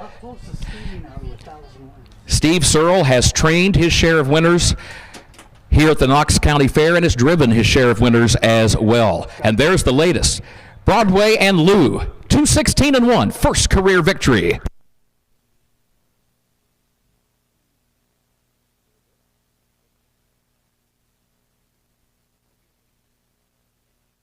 Here is the full field rundown for that second race. It is official from the top. Broadway and Lou was the winner. Lou's Cabernet finished third. Fox Valley Flashy was fourth, and Lou's Madison the runner-up. The quarter, 35 1/5 seconds. The half in 1:10 flat. 3/4, 1:45 3/5, and the time for the mile, 2:16 1/5 of a second. Reach down, 1:34.2. We'll play Pick a Winner in just a moment. Third race is coming up. Brought to you by Doctors Jamie and Valerie Nesselrode. Race 3, the driver of number 2, Shady Maple Cruiser, will be Matt Avenatti. Number 2, Shady Maple Cruiser, the driver, Matt Avenatti. Pick a Winner coming up. Where is Jim Beaver? All right, as we get through that, again, I'm trying to get some graphics straightened out here, but we'll see what happens with that. Yeah, we're close. But as we get going here with this, it looks like for the points, let's take a look at everybody's picks here. Again, guest picker today is Mike Paradise. And 3-1-2 was a... and it was 1-4-2. 1-4-2. Okay. 4 points for David Brink. 4 points for Steve.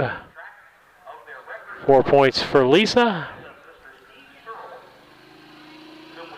And 2 points for Mike Paradise. So nobody is doing extremely well as far as picking winners today, as far as that's concerned. With that, we'll take a station break. We'll be back after these messages.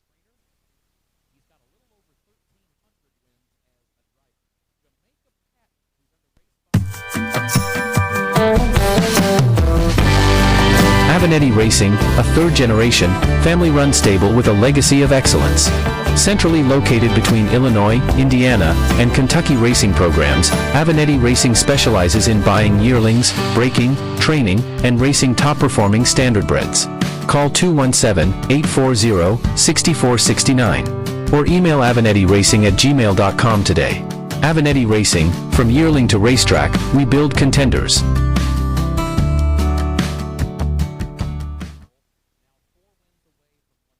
Victory's career as a trainer. It is indeed a talented colony of horsemen that we have here today at the Knox County Fair. Third race coming up.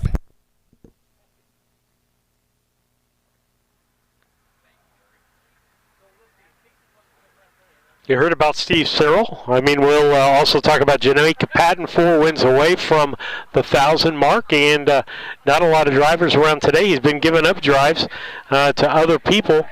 He could have been there by now, I think, if he hadn't been giving up drives. Again, talk to us from the backstretch. We'll try to keep up with the comments. Got a thank you out here. We'll go to that real quick.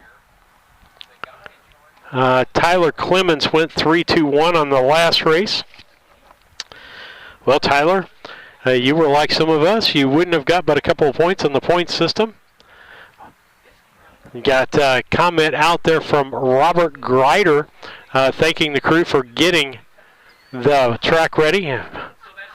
And a shout out to Minnie Me, who was happy to see his great niece win for the first time our first lifetime start. So we're thankful for that also.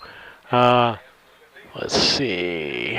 And I think I'm up to date on those as we get ready. I'll keep Kurt Becker up when he gets back in. We'll allow him in to do some things here. But from the backstretch, again, send us some things on YouTube, and we'll try to get them up on the screen as we're trying to keep up on our own today as we get ready for race 3, and we're moving right along as they've got to have this track ready back between 2 and 2:30. So we're going to be moving quick. Third race, 1 driver change, Shady Maple Cruiser, now driven by Matt Avenatti. 5-horse race here. We can handicap that out. David went 1-3-5, so he picked a little too pricey. That's the pick of both Lisa and I also, and we both picked the 3-horse, or all three of us picked the 3-horse, Loose Transporter. Mike Paradise went a little different direction with things. He went with Loose Transporter first, then a little too pricey. And Lisa and I picked the 2-horse for third, Shady Maple Cruiser. David picked the 5, Royal Champ, and Mike Paradise picked the 4. If you'd like to throw your picks out there. Tyler wants to include it in on the points. Well, he's got, I'll try to keep track of it, Tyler. Kind of got my hands full today, but we'll try to do that as he picked the 1-3-2. 1-3-2. So he went with Lisa and I's picks there as Tyler Clements, and he just got a couple of points today. So we'll let you know if you get something big there, Tyler, but I'm probably not going to be able to keep you in the actual point total as I'm trying to do that. Lisa with some great fair shots there, getting the horses coming out of the barns and making their way out to the track. Just a sunny day. I can't tell whether my breeze is from my fans. I think most of it's from my fans. But just a nice day. We've got some cloud, a little bit of cloud cover right now. Dark, but hasn't dropped any rain, and that's nice. Lisa up at the top end of the grandstands up there. She's got a great shot for you up there. So we're really happy to be here at Knoxville for the Knox County Fair. David Brink not able to be with us today because of work. David's still working. Lisa and I'm semi-retired. She's retired, so we didn't have any place to be today.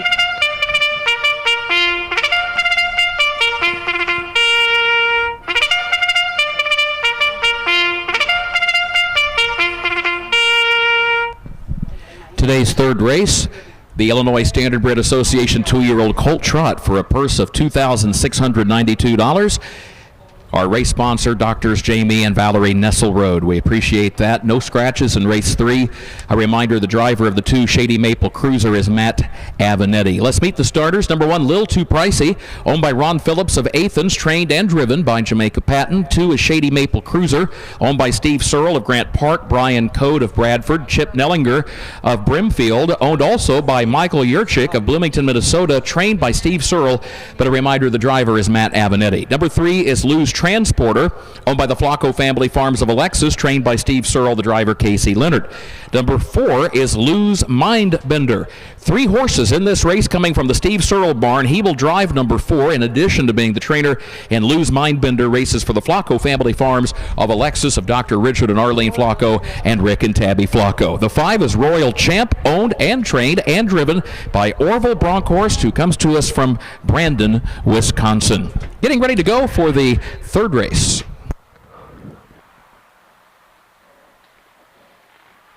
So we get ready for the 3rd race here. As you can see, well, you can't quite as tell on the screen, but a little cloud cover coming over. That's cooled things down quite a bit. A couple of first-time starters in this race. Number 4, Lou's Mindbender. That gelding makes his first career start. Likewise, the 5, Royal Champ, is making his first career start. Number 2 and number 3, they've only made 1 start each. So by far the most experienced horse in this field of young trotters is number 1, Lil Too Pricey. Already 5 trips to the starting gate, including 2 wins and a pair of 3rd place finishes. Was a winner last start on June 22nd at the Henry County Fair at Cambridge. Will Lil Too Pricey give Jamaica Patton career win number 997? Or will somebody else prevail here in race 3? We're about to find out.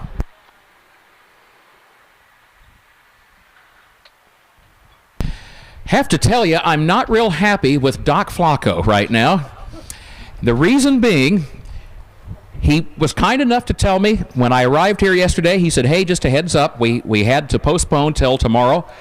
That's fine, no problem, can't control the weather. What he did not tell me was that at 5:30 on the grounds last night, they had the baked goods auction, and he never mentioned that.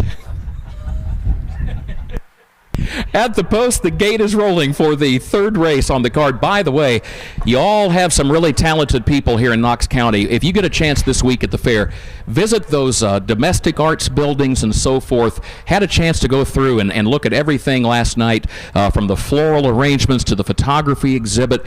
The best of show for photography, an amazing close-up picture of a grasshopper with incredible detail. I believe the exhibitor is Judy Simpkins, if I read the name properly on the card.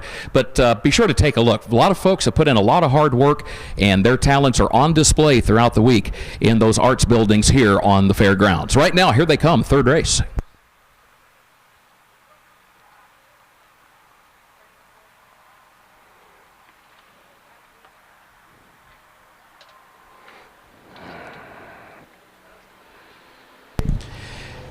And away they go in race 3, and a battle already for the lead between not 1, not 2, but 3 horses. Lil Too Pricey to the inside, Lou's Transporter between horses, and Royal Champ on the far outside, who now backs away from that battle. Lil Too Pricey will benefit from the inside starting spot, saves the ground around the first turn, and comes away with the lead by a length and a half. Everybody now moves over along the inside lane single file. Lou's Transporter will get a good trip right behind the leader in 2nd. Royal Champ is a close-up 3rd, but then there's a gap of 6 more lengths back to Lou's Mindbender in 4th position, and Shady Maple Cruiser has dropped out to the back of the pack, about 17 lengths off the lead. After the opening quarter mile, it is Lil Too Pricey who shows the way. Lil Too Pricey on top, but only by a length and a half as Lou's Transporter is stalking the pace.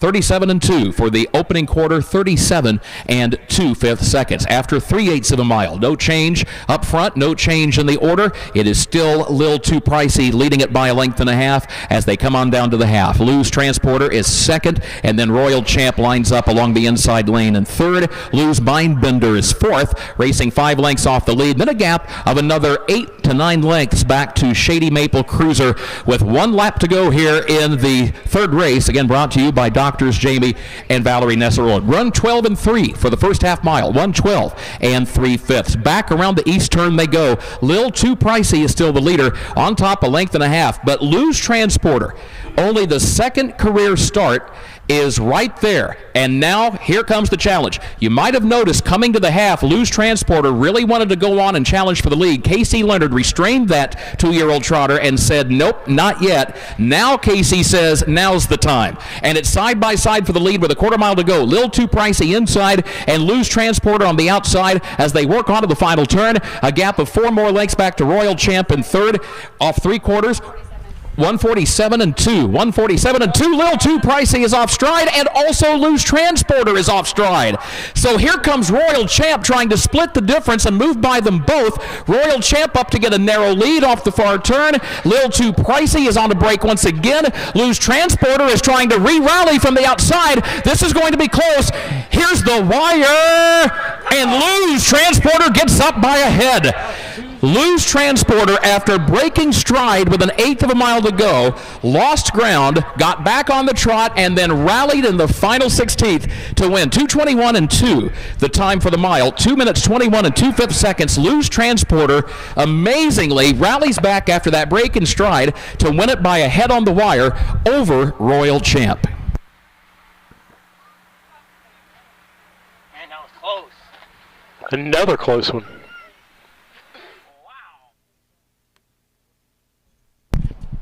Result is unofficial. Our racing officials, our presiding judge, Mr. Tim Searle, wants to take a look at that photo finish for the win, so everything is unofficial. Stand by.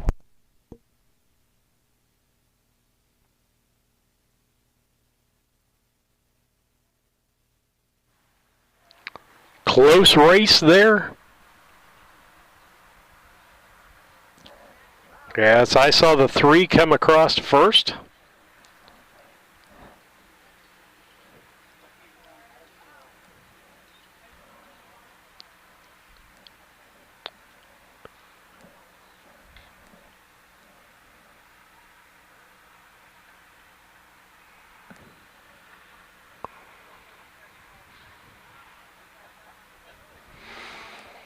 All right, mine is unofficial.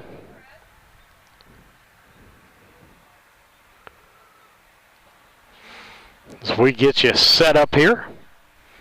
You might have noticed in your track program that number 3, Loose Transporter, had taken the lead about the time they were turning for home at the Henry County Fair at Cambridge, but then broke stride coming to the finish that day and had to settle for runner-up. Moved up and took the lead turning for home today, broke stride, lost ground, got settled back on the trot, and this time was able to come back for the victory. This is back-to-back wins for the Flacco family farms as both owner and breeder. This is back-to-back wins for Steve Searle as trainer. And this is 2 wins on the day for driver Casey Leonard. How about a hand for number 3, Loose Transporter?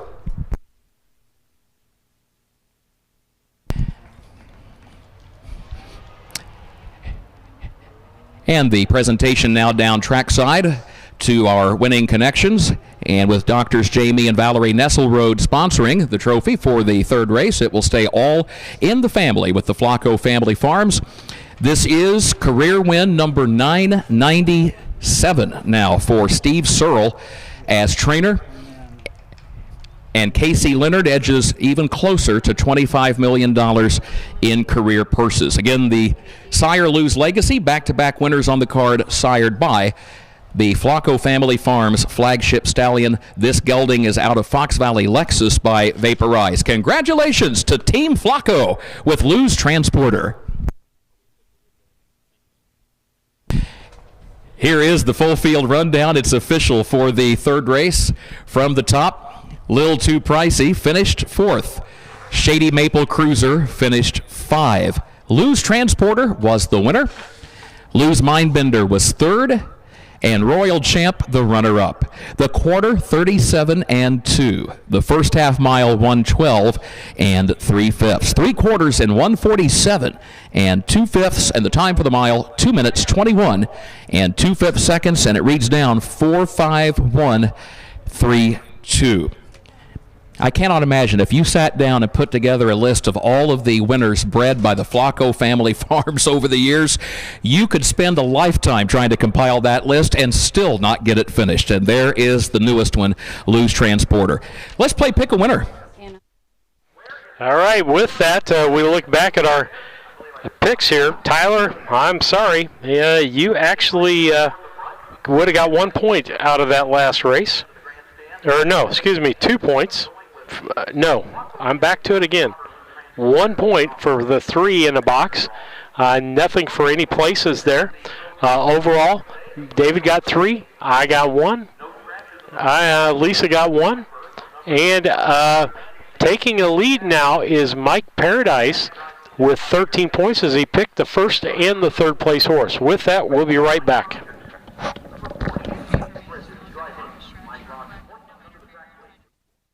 Looking to move your mobile home? Need a roll-off dumpster at a competitive rate? Or maybe it's time to demo that old mobile home? Pine Ridge Mobile Home Transport has you covered. We serve Central Illinois with reliable mobile home transport, offer affordable roll-off dumpsters for the Springfield area, and provide expert demolition services across Illinois and Missouri. For fast, friendly service, call Wayne Decker at 217-313-9744. That's 217-313-9744. Or find Pine Ridge Mobile Home Transport on Facebook, your one-stop solution for mobile home services.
All right, we'll check and we'll wait for Kurt to make any other announcements to begin. And we want to thank our donors out there for donating to help this stay free on. You can advertise with us either with a what we call a billboard ad.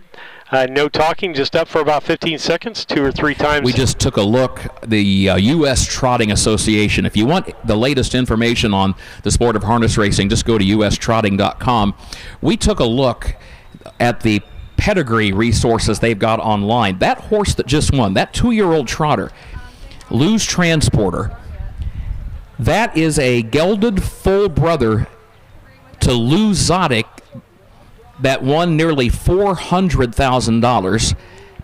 That is also a full brother to Lou's Xanadu that won over $80,000, and Xenalou, who is still racing with earnings of over $80,000. So 2 winners of $80,000 each, 1 winner right at $400,000, all from that same first dam. They've all got the same mom, and they've all got the same daddy, Lou's Legacy.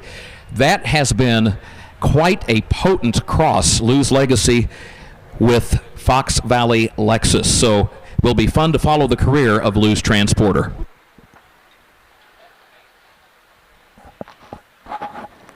I'll leave Kurt's mic up. I'm going to take a quick break. I'll be back.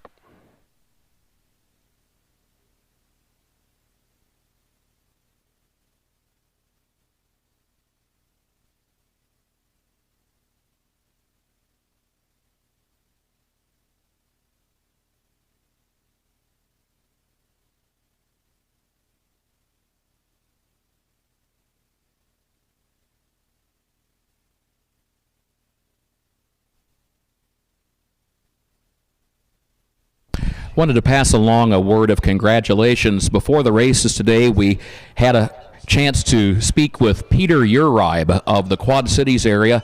He's a racehorse owner and a racing fan, and we just noticed that last night at Hoosier Park over in Anderson, Indiana, his pacer named Captain in Caramel was a winner in 154 flat. Went off at pretty good odds, 14-1. At post time, John DeLong, whose father Jay is driving here today. John DeLong had the winning drive, but to Peter Uribe, congratulations, Captain and Caramel, bringing home that victory last night. Co-owners are Ann Schneider and Benita Simmons, the trainer Tom Simmons. Congratulations to all.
Horses are on the track for race 4, the Illinois Standardbred Association 3-year-old filly pace, brought to you by our friends at Purley Farms, a purse of $2,761. Let's go ahead and meet the starters. Number 1, Truly a Winner, owned by Kevin Miller of Arthur, Bart Seals of Altamont, Wayne Moldenauer of Lake Mills, Wisconsin, trained by Kevin Miller, the driver Matt Avenatti. 2 is Frontier Fantasy, owned by Linda Allhands of Monticello, the trainer and also the driver today, Jamaica Patton. 3, Captain's Magic, is owned and trained by Tony Farina of Crete. The driver is Casey Leonard. And number 4, Shady Maple Bridget, owned and trained by Kevin Miller of Arthur. Contrary to the program, the driver Mike Rogers. Headed to the gate, race 4.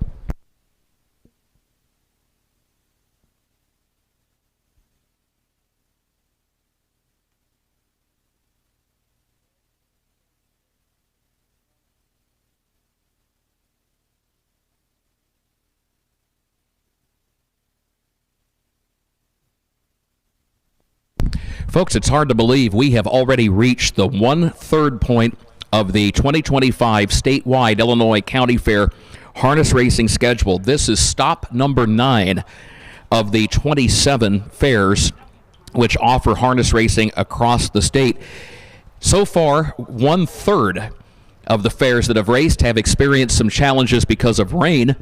In the month of June, the Decatur-Macon County Fair, they had a rain out and ended up having to race a double-header program. Had a lot of races that day. I believe well over 24 races went to the post.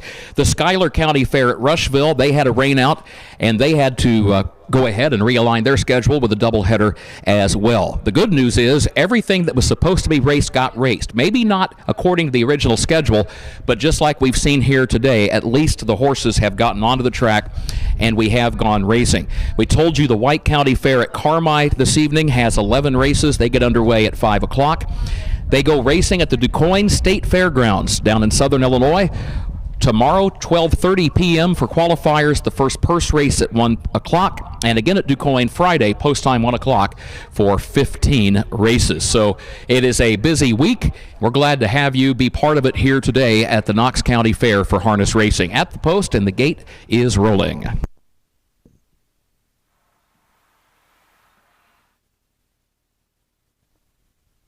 Top of the stretch, here they come.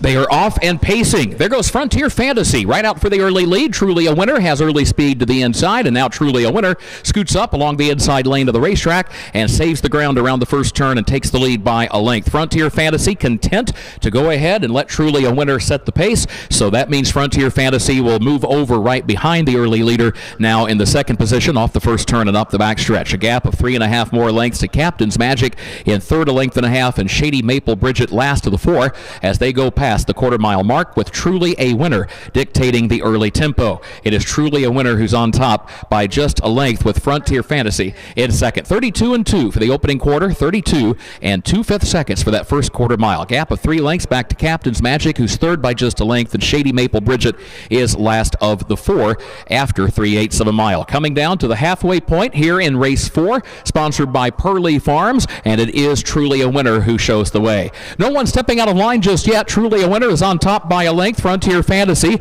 is in second position. Captain's Magic is third, and Shady Maple Bridget is fourth. 101 and 4 for the first half mile. 101 and 4/5 of a second. They move back around the east end of the racetrack and head toward the 3/4 mile mark. Truly a Winner, no challenges yet, but that field tightening up behind Truly a Winner.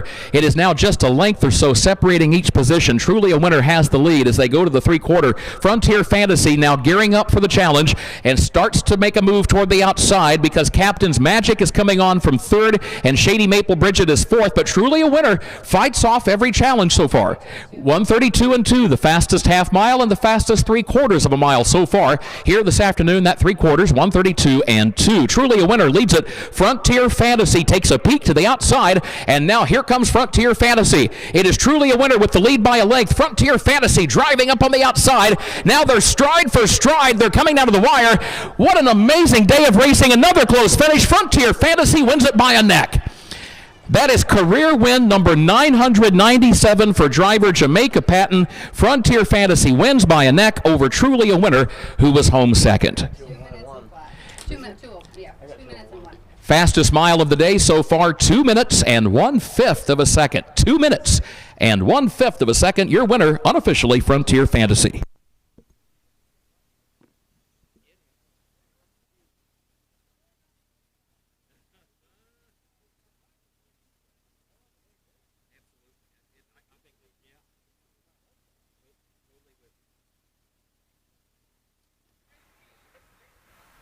Another close race. We've had a lot of close races today. And the 2-horse winning that just barely over the 1. The 3-horse ending up in third and the 4-horse in fourth. So 2, 1, 3, second, or number 2, number 1, number 3. And I didn't get a chance to handicap beforehand, so we'll take a look at the handicap. I know Tyler went our thanks 4, to our presenting 1, sponsor here 2. Today in the 4th race, Pearly Farms So he gets, in nearby Galesburg. Very well. active in agriculture and also in the field of education through their work and their assistance over the years with the folks at Knox College. So it's a pleasure to have Pearly Farms back again as a sponsor this year at the harness races. Jamaica Patton, your winning trainer driver, he had to go home to Clinton, Mississippi.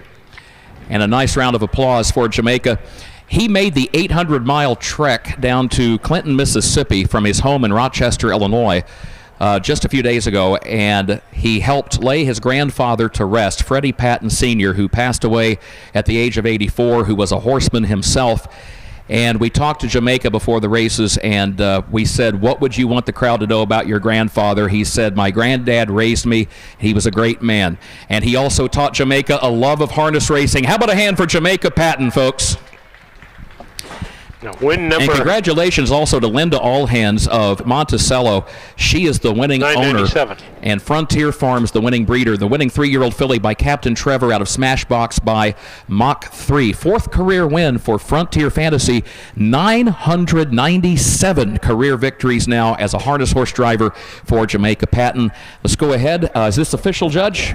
Tim Searle says we're good to go, so we'll give you the full field rundown for that 4th race, and then sit tight because we're going to play Pick a Winner here in just a moment. So, from the top of the page, Truly a Winner was the runner-up. Frontier Fantasy, the winner. Captain's Magic was third, and Shady Maple Bridget was fourth. The opening quarter, 32 and 2/5 seconds. The opening half mile in 101 and 4. 3/4, 1:32 and 2.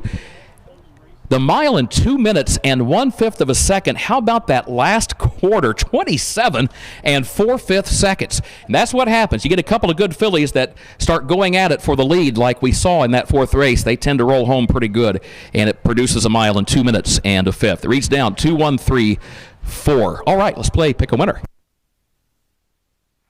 All right, nobody did very well on the points that time as we get ready to go there, as we are official here, and they run that down. They're moving things through fairly quickly as we get going today. So looks like we'll see what happens with the picks as far as what's coming up. And got a few out there that we'll take a look at, so I can throw some of these up here. As those will hopefully refresh. Kenya Harris sending out some hearts there as we get ready to go. With that, I want to we appreciate all the viewers out there. Wish David was here with us today, but work comes when you're young like that. You've got to work. So unfortunately, he is working today. As we get ready to go to the next race, we'll take a station break. We'll be right back. Yoder Custom Woodworking was started in 1995 by the Yoder family as a retail Amish furniture store in Sullivan, Illinois. They offer custom kitchen cabinets, granite and quartz countertops, built-in office and bathroom cabinetry, and offer a wide range of Amish furniture. Their store is located at 1117 West Jackson Street in Sullivan, Illinois, with store hours Tuesday through Friday 9 to 4:30 and Saturday 9 to 3. For more information, contact Yoder Custom Woodworking at 217-728-2166.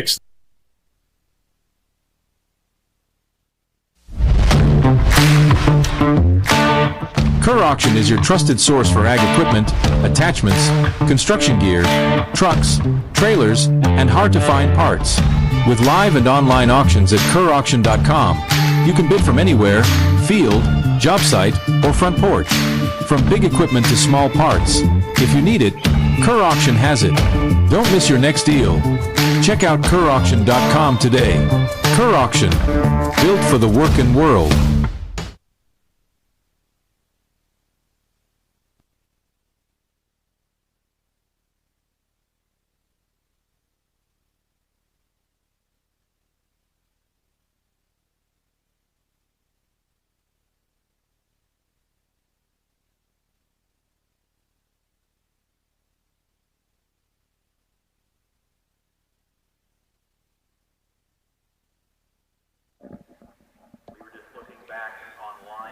The career statistics for Jamaica Patton as a harness horse driver. His career debut, first time he ever drove in a race, was June 24th of 1997. His first career drive came at the Clark County Fair over in eastern Illinois at Marshall. Came home with a 5th place finish driving Holly's Caroline, and that was in an amateur driving contest. But that was his career debut because it did carry a purse of $500, so that was officially his career debut as a driver. His first win came in Philadelphia, Mississippi. August 3rd, 1997, won a free-for-all trot with a horse named Rocco Porter. So the first win for Jamaica, August 3rd, 1997, in his home state of Mississippi at the town of Philadelphia. He long since has relocated to Rochester, Illinois, bases his own stable at the Illinois State Fairgrounds, and now, following that victory in race 4, he has 997 career wins.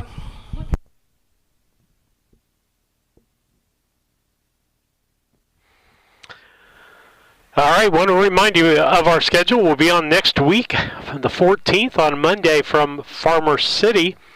And I'll throw this out there. Lisa and I are trying. This is about the 5th time we've tried, but we're going to try to get to Hoosier Park. So if you've got any good places to eat over close to Hoosier Park, we'd love to hear about those. The Flacos gave us one for over in the Galesburg area. Went to Monmouth yesterday to Patton's Block. Wonderful, wonderful place to eat. May even eat supper there tonight. Not sure on the way home, but Patton's Block. And so,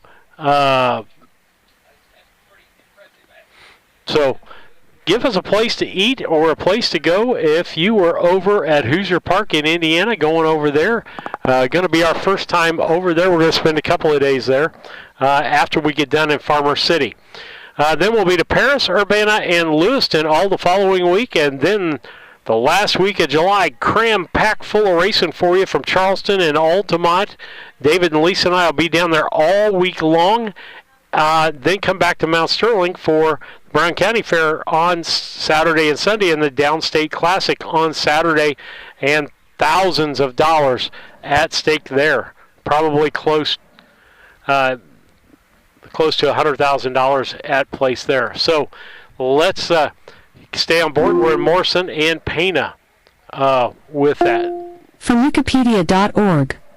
George Morrison, September 30th, 1919, April 17th, 2000, was an Ojibwe abstract painter and sculptor from Minnesota. Huh. Alexa's trying to help me out.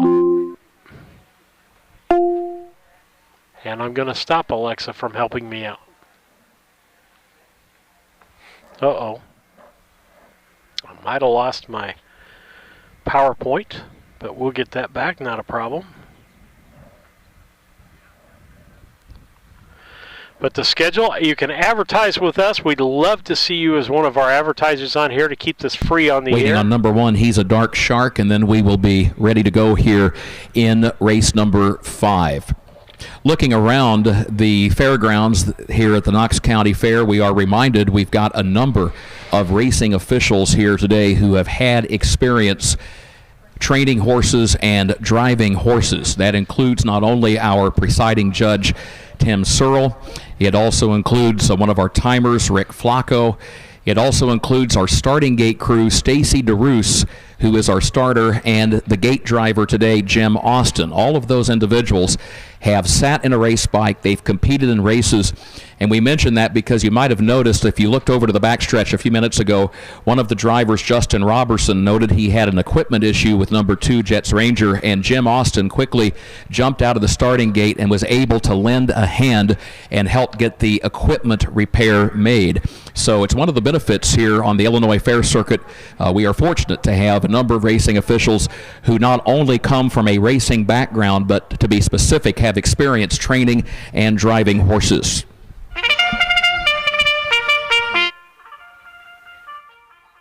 I'll handicap this real quick. Lane Avanetti got the trifecta, by the way, on that last race. But as we get ready to go here, the picks look like this. David picked the 6 horse, so did Mike.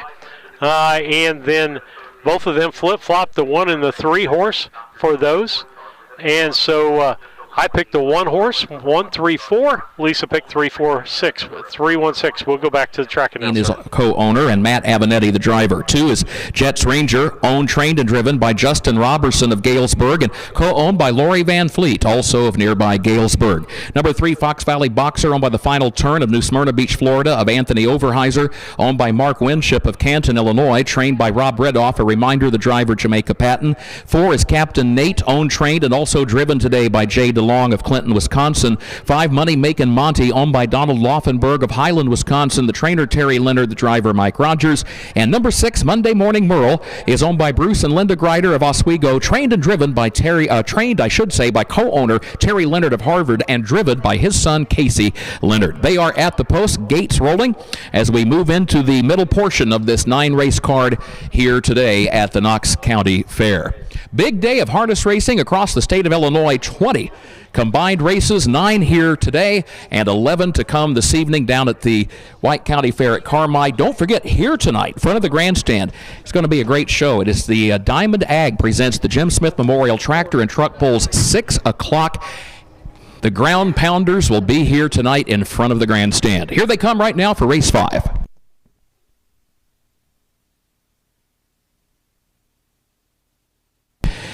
They are off and pacing. There goes Fox Valley Boxer out for the lead. Captain Nate has early speed, and He's a Dark Shark is right there to the inside as they move into the first turn. Captain Nate breaks stride. Captain Nate has broken stride, and up front, Fox Valley Boxer is the leader. But here comes Money Makin' Monty. Money Makin' Monty moves up on the outside from fourth into third, now to challenge for second. But Fox Valley Boxer remains the leader at this point, just before the quarter, by a length and a half. Money Makin' Monty second by a neck on the outside. He's a Dark Shark back to the inside. In third, Jets Ranger in good position here. In fourth, Monday Morning Merle is in fifth. The Captain Nate has caught the field but is last. 31 seconds for the opening quarter. Thank you, Tabby. 31 seconds for the opening quarter mile. They work their way around the upper turn on the west end of the racetrack with Fox Valley Boxer leading Money Makin' Monty. The lead is less than one length, and then He's a Dark Shark is tucked away to the inside right behind this front pair in third. Justin Robertson, the driver out of Galesburg, is in fourth with Jets Ranger. There goes Monday Morning Merle moving up on the outside. Fifth, now taking fourth, now challenging for third. 101-1 for the first half mile. 101 and 1/5 of a second. Captain Nate is last, but just a little over 5 lengths off the lead as they move back around the east end of the course and head to the backstretch once again. Back up front, the battle for the lead. Fox Valley Boxer to the inside. Here comes Monday Morning Merle with a 3-wide sweep to the center of the racetrack. Monday Morning Merle with a breathtaking move at the 5/8 mile mark has the lead, but now Fox Valley Boxer is fighting back, and keep in mind Fox Valley Boxer is going to save the ground around the final turn on that inside lane. 1:33 the time at the 3/4. 1:33. You've still got He's a Dark Shark in third, just a length and a half, 2 lengths off the lead, 1/8 of a mile to go. Fox Valley Boxer is the leader. Monday Morning Merle going to take another run at him from the outside. It is Monday Morning Merle outside, Fox Valley Boxer inside. He's a Dark Shark with a rush, and the top 2 hooked wheels in the stretch. He's a Dark Shark wins the race, and here's what happened. Heads up, folks. He got 2 drivers with hooked wheels. And folks, a heads up, a racing incident here in the stretch. Our racing officials are headed down trackside.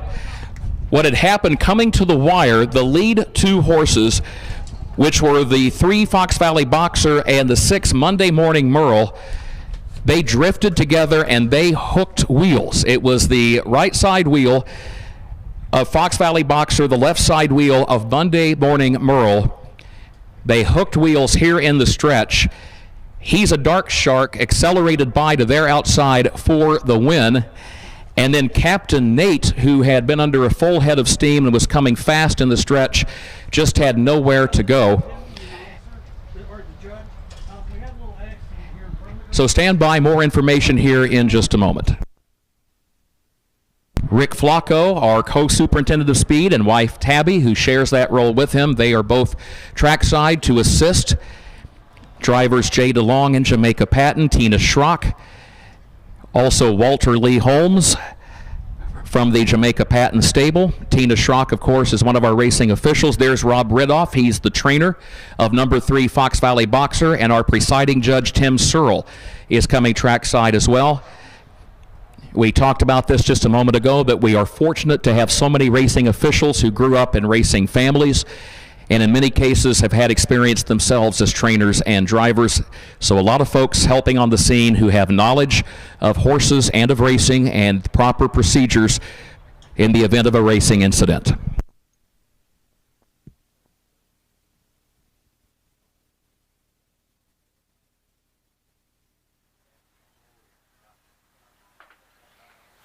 As you will notice, Lisa is not on. Getting the what's bike going here. The unhooked at horse is down, and now they've got Captain the horse Nate back up. Rises to his feet here in the home stretch in front of the grandstand. Fox Valley Boxer, number 3, of course. The bike has been removed, and already Fox Valley Boxer headed back to the stable area. Presiding Judge Tim Searle chatting with driver Jamaica Patton just to get some thoughts on how things unfolded in that final 1/8 of a mile here in the stretch. And again, you know, you're talking about harness horses that are traveling at 30 to 35 miles an hour and the intensity of a homestretch battle. And on occasion, an incident of this nature will happen where the race bikes become entangled. But the good news is horses and drivers on their feet, and a nice round of applause there from the racing fans here in the grandstand. Walter Holmes picking up the race bike from the Jamaica Patent Stable. It's got the bent right wheel disc. But again, the good news is everybody back on their feet and headed back to the stable area.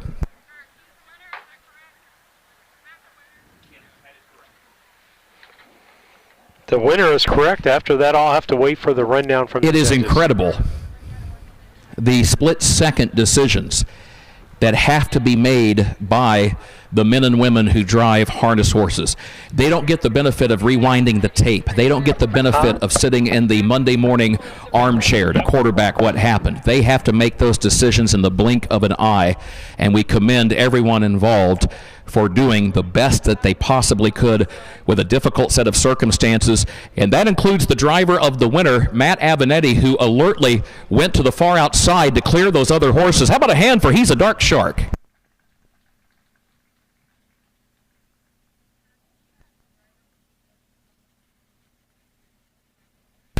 Also, horsemen, if you could stand by with race 6, our racing officials will need a couple of extra minutes here to sort through everything and to get the chart properly written and to make sure that everything is properly documented with regard to the racing accident here in the stretch. Again, the good news, horses and drivers both got to their feet and have headed back to the barn area, but yet there are still accident reports that have to be filled out with the U.S. Trotting Association. The charted lines, one wants to make sure that for the record that everything is properly noted as to exactly when the incident unfolded. So horsemen, if you would, stand by, and we will call you to the track shortly for race number 6. In the meantime, our thanks to Dr. John Edwards, the trophy sponsor for race 5. He's a Dark Shark, the winner, owned and trained by Kevin Miller of Arthur, co-owned by Brian Lohman of Champaign, and bred by the Island Sun Stable of Florida.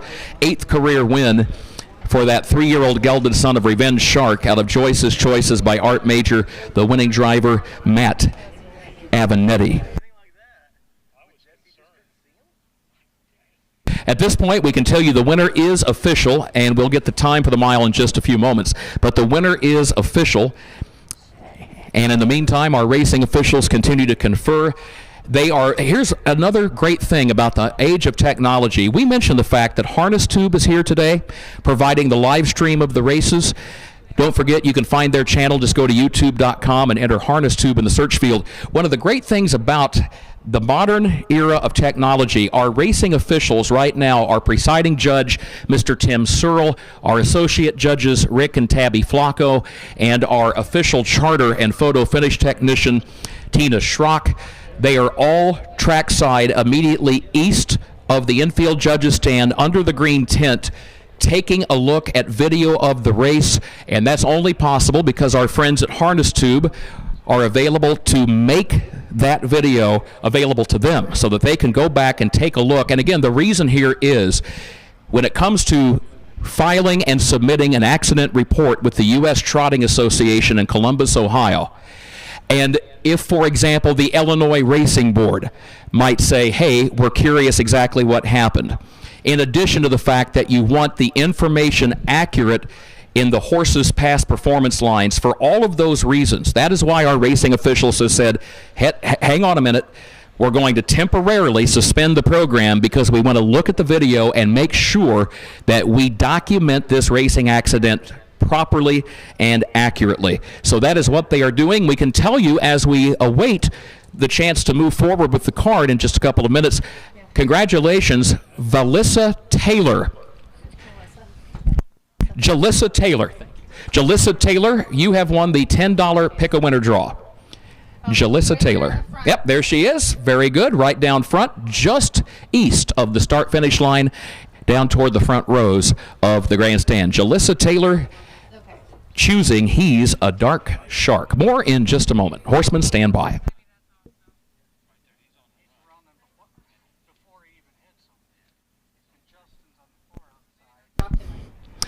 We will have the full field rundown in just a few moments. We will also have the winner's time for the mile in a few moments. Here's what happened. The reason why we don't have the time for the mile right now, but we will have it shortly. But the reason it's not immediately available is a good thing.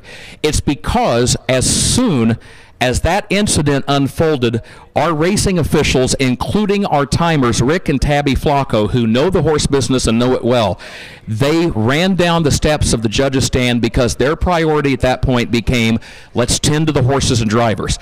We can always go back and time the race by hand, looking at video of the race, which is what Tabby is doing right now. So as soon as she has a chance to do that, we'll have the time for the mile. And again, once the officials have a chance to sort through everything after watching the video, we will have a full field rundown. Again, horsemen, stand by.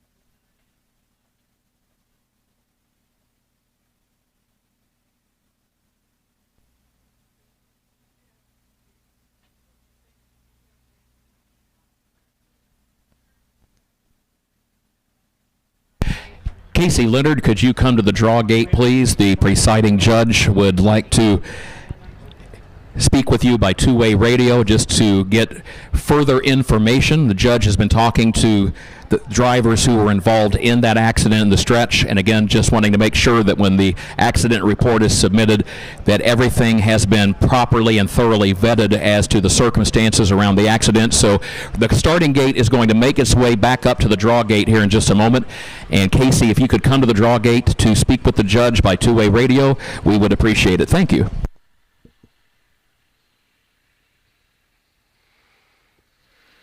Okay, a lot of action going on. I've been working with the replay on that for people, for the judges to kind of figure out who finished where, and I know that in this part of the country and in this part of the state, we have a lot of folks who not only are harness racing fans, but also in many cases motorsports fans. You all have had some really good dirt track racers that have run the late models and the modifieds that have come out of this region over the years. The bi-state Illinois-Iowa region has produced a lot of motorsports talent, and we mention that because from time to time we have talked to stock car drivers, and when we talk about harness racing or thoroughbred racing with stock car drivers, the comment that we hear most often, race car drivers will often say, you know, those cats, they'll often use the term cats. They'll say, those cats that race those horses, they don't have a roll cage around them. They don't have a head and neck safety restraint.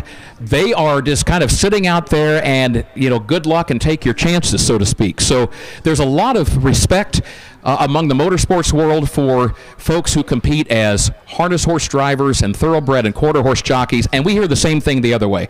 We have had harness horse drivers that have marveled at, for example, one driver we talked to this morning told us, he said, I watched the NASCAR race on the streets of Chicago on Sunday.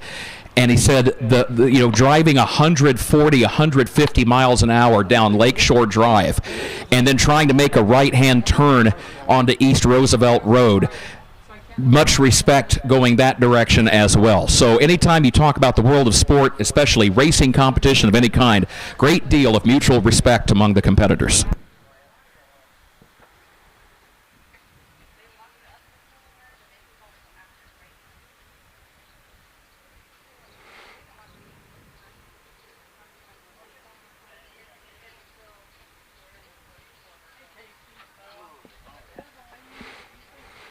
As they try to sort things out, we were running at a pretty good clip there and really close races. We are halfway through the card, a little better than halfway through the card. We got about an hour's worth of racing left here on the agenda. So we will see what happens with this race. We'll wait for Kurt's announcement. Hopefully we can get the mile time and get all the stats on the sheet for you. In the pick a winner, or our picks, I was the only one that picked the one horse in that race, so I'm going to get 10 points out of the gate. We know that's going to happen. But as far as the rest of the field, we'll see how that gets sorted out. And so, just thankful. No major injuries on horses. Both horses got up. And Jamaica said his knee hurts a little bit, but he was walking fairly good there. No drivers hurt in that situation. And so we're just thankful. Everybody came out safe there. Got a couple of carts that, well, the one cart that is busted up for sure, that the wheel was completely bent over on it, so that's trash. The other one, I think they took it off and it was fine. They took it out from underneath the other horse. But I mean to tell you folks, we don't want to show all that just in case there was people injured, a horse badly injured. We're not in this to show that gory stuff. You saw the finish and what happened on the finish. You can go back and watch that if you want to go back and watch that as we did. But we just want everybody to be safe, and we're not about sensationalizing everything that happens after that. We want to make sure everybody's well. Lisa coming back to the picture once she made sure that everybody was well. And so we'll see what the judges come up with here for the final before I put anything up on the screen, because I don't know what the mile time is or the finish other than the one horse. And like I said, I'm the only one that picked that horse. But they locked 159 and 4 is what they're saying here for the mile.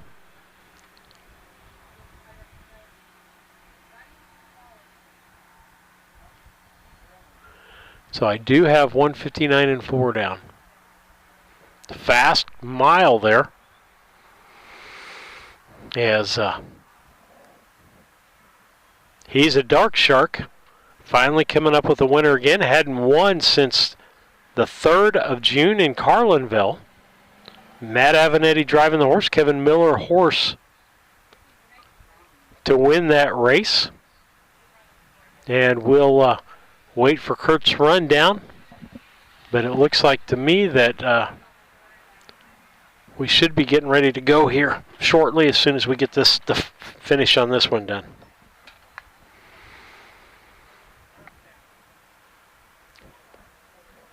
I'm going to hold it here. We'll run our commercials afterwards.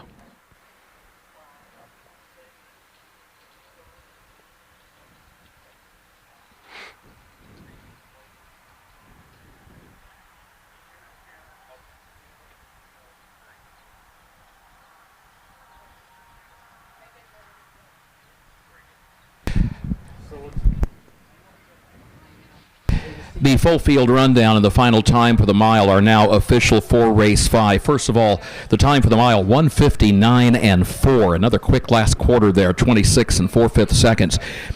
Regarding the full field rundown, we need to tell you that there was a disqualification.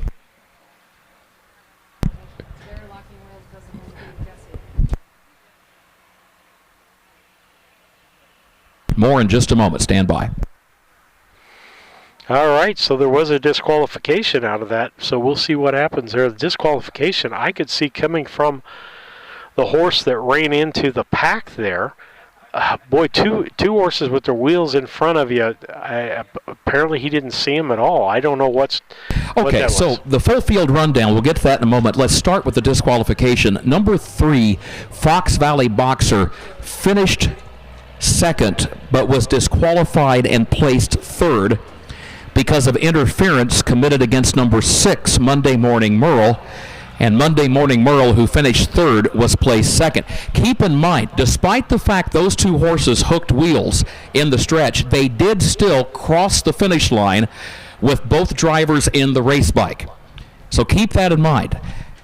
Everybody finished the race.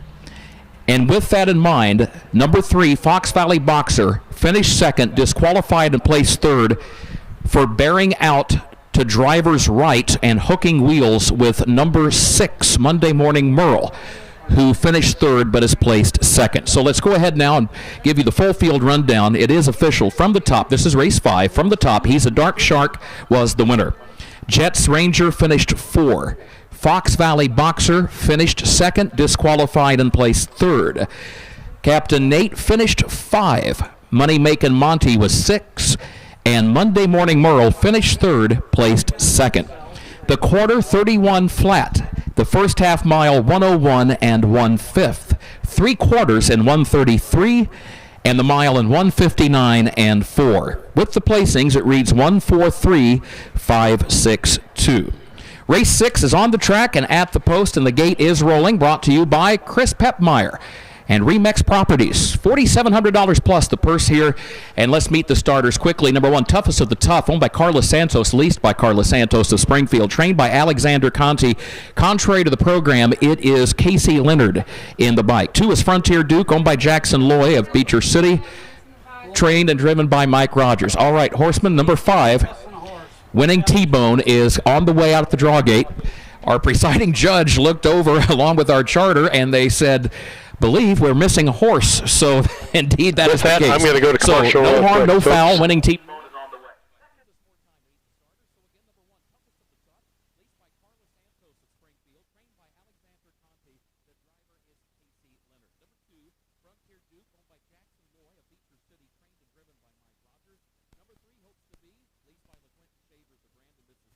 Make plans now to attend the 27th Annual Illini Classic Yearling Sale, which takes place on Labor Day at the Illinois State Fairgrounds in Springfield. Once again this year, the catalog will offer not only a strong lineup of Illinois-conceived and foaled yearlings, but also an excellent supporting cast of colts and fillies eligible to other state-bred programs in the Midwest and on the Eastern Seaboard. It's the Illini Classic Yearling Sale, Monday, September 1st, beginning at 11 a.m. Central.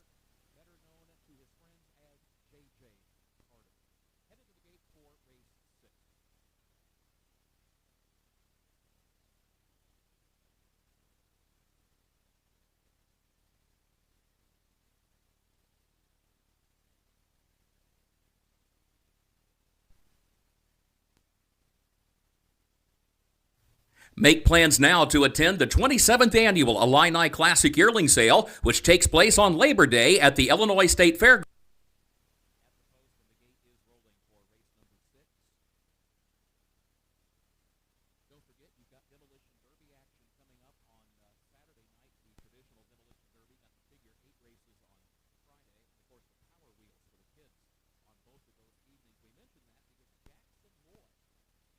Owner who owns the 2 Frontier Duke and the 6 Loy's Hank Jr. He has driven in his share of demolition derbies and has won his share of demolition derbies. So if you are a demo derby driver, Jackson Loy is someone that you would enjoy talking to. Right now, here they come, top of the stretch, race 6.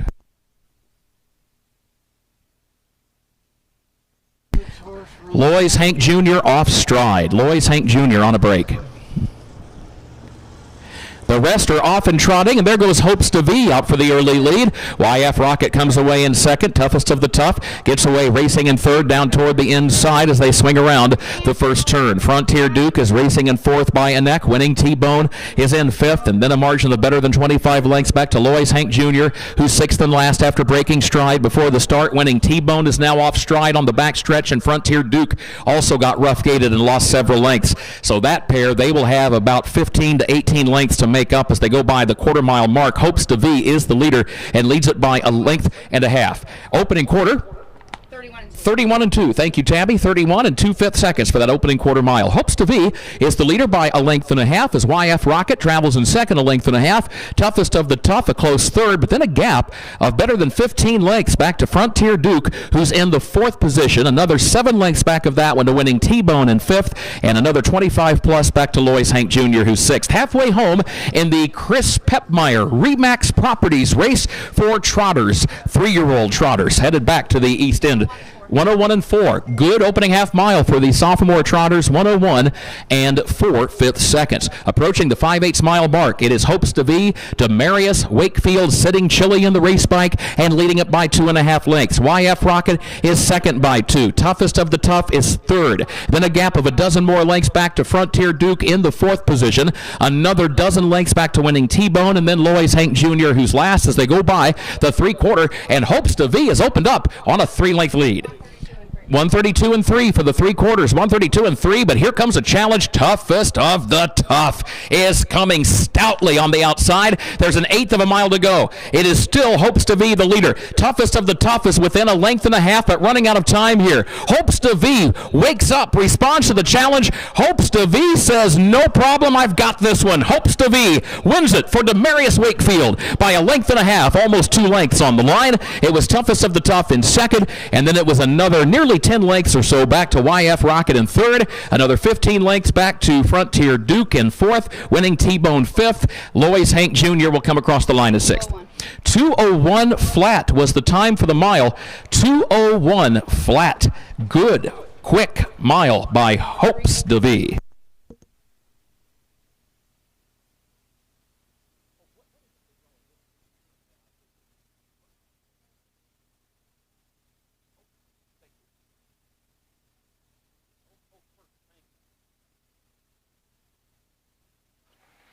All right, the biggest win that we've had of the day as far as wins are concerned. As we get ready to go here, we'll come back to the finish in the last race after we get done getting this one taken care of. As the winner was the 3-horse, the 1-horse finishing second.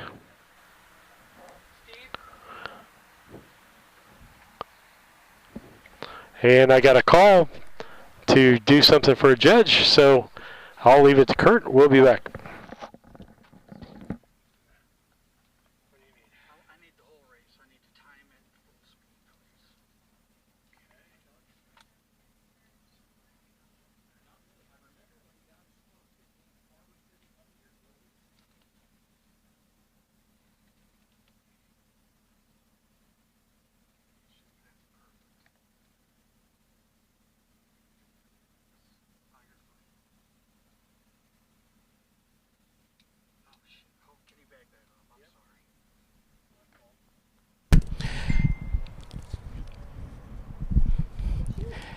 By the way, Roy Collins, you've won the Pick a Winner draw. Where is Roy Collins? Roy, you're going to get $10, sir, for choosing the horse in front of the grandstand. How about a hand for the winner of race 6, number 3, Hopes DeVee?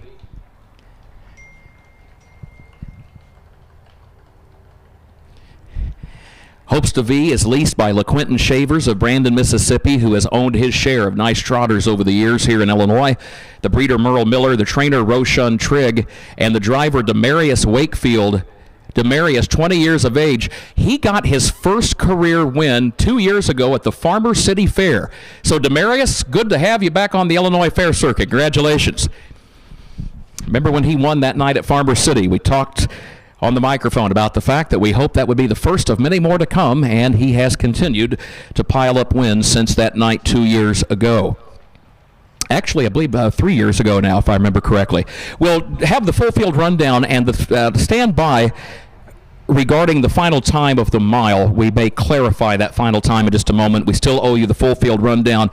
We did mention the fact that the Pick a Winner draw went to Mr. Collins, so again, congratulations with that $10 for choosing the winner, Hopes DeVee. The winning trotter is a 3-year-old gelded son of Strong Hope out of Lindy Lou Who by Crazed. Hopes DeVee, 11th career victory for that 3-year-old trotter. Our thanks, by the way, to Chris Pepmeyer at Remax Properties. Chris has been a sponsor for several years of racing here at the Knox County Fair and knows the sport, knows horses very well. As a number of you know, she will often lend a hand, especially during foaling season, to the gang at the Flacco Family Farms. She has seen some of those wonderful Lou's legacies that have won so many big races, that have won hundreds of thousands of dollars. I'll bet you Chris could tell you some stories, because in many cases she was the first person to see those horses when they entered the world. And of course, if I remember correctly, I believe Chris also has Tennessee walking horses, which are always, yes, nodding her head, that is correct. So always fun to see Chris's name in the program. And again, stand by. We'll have the full field rundown in just a moment. Horsemen, you may come to the track with race 7. The 7th race, a reminder, the driver of the 2, Ashley's Lil Angel, Kajavian Carter, JJ, J-A-I-J-A-I. Kajavian J.J. Carter will drive the 2, Ashley's Little Angel. And the driver of the 5, Stellar BB, Demarius Wakefield. Demarius Wakefield, the driver of the 5, Stellar BB. We'll be back with you in just a moment.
We'll see if we can get this finish done for you.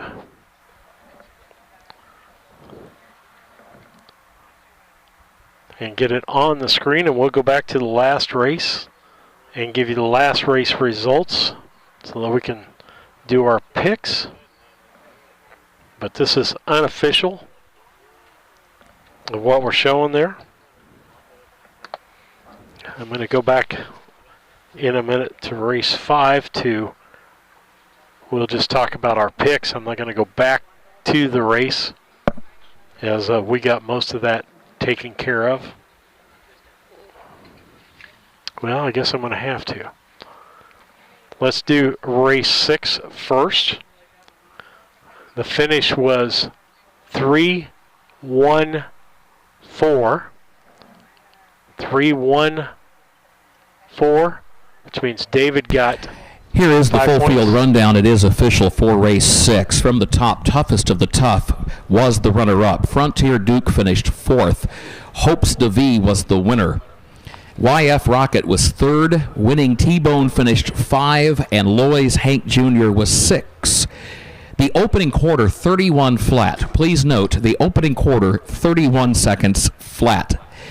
The first half mile, please note, 101 and 1. The first half mile, 101 and 1/5. The 3 quarters, 132 and 3. And the time for the mile, a pretty nifty 2:01 flat. The time for the mile, 2:01 flat. Last quarter in 28 and 2/5 seconds. That mile in 2:01, we may have to dig through some record books tonight. The all-age track record, if memory serves, here at the Knox County Fair is a little below the 2-minute mark.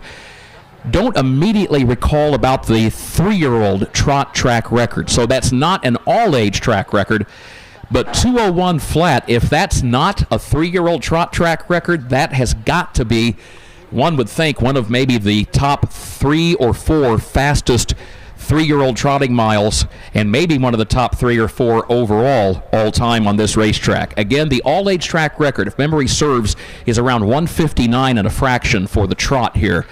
But the 3-year-old trot is the one that we're concerned about. So we will do some digging through the old record books tonight, and we will try to get some information posted on Facebook. Visit the Horse Talk Today page. Let's say we'll have something up and posted by 8 o'clock tomorrow morning. We're going to have to take a look, because that mile in 2:01, that's a pretty quick mile. Okay, race 7 is on the way. It's the free-for-all pace. Wisdom Financial, Mike Wiegand is our trophy sponsor. By the way, we talk about the trophies. It's actually a stable blanket. So giving away equine blankets, stable blankets to the winning connections for each race today. And that is what our race sponsors have stepped up to the plate and helped us cover the cost for. So we do appreciate our wonderful family of sponsors. Race 7, again, Ashley's Little Angel, number 2, Kajavian J.J. Carter will be the driver. And the 5 Stellar BB Demarius Wakefield will drive.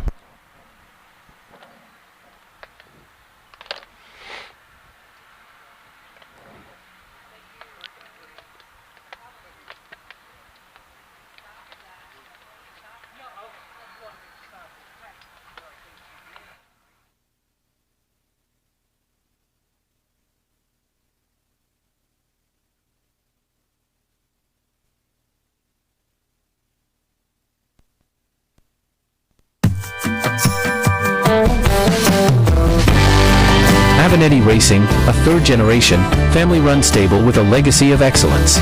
Centrally located between Illinois, Indiana, and Kentucky racing programs, Avenatti Racing specializes in buying yearlings, breaking, training, and racing top-performing standardbreds. Call 217-840-6469 or email AvenettiRacing@gmail.com today.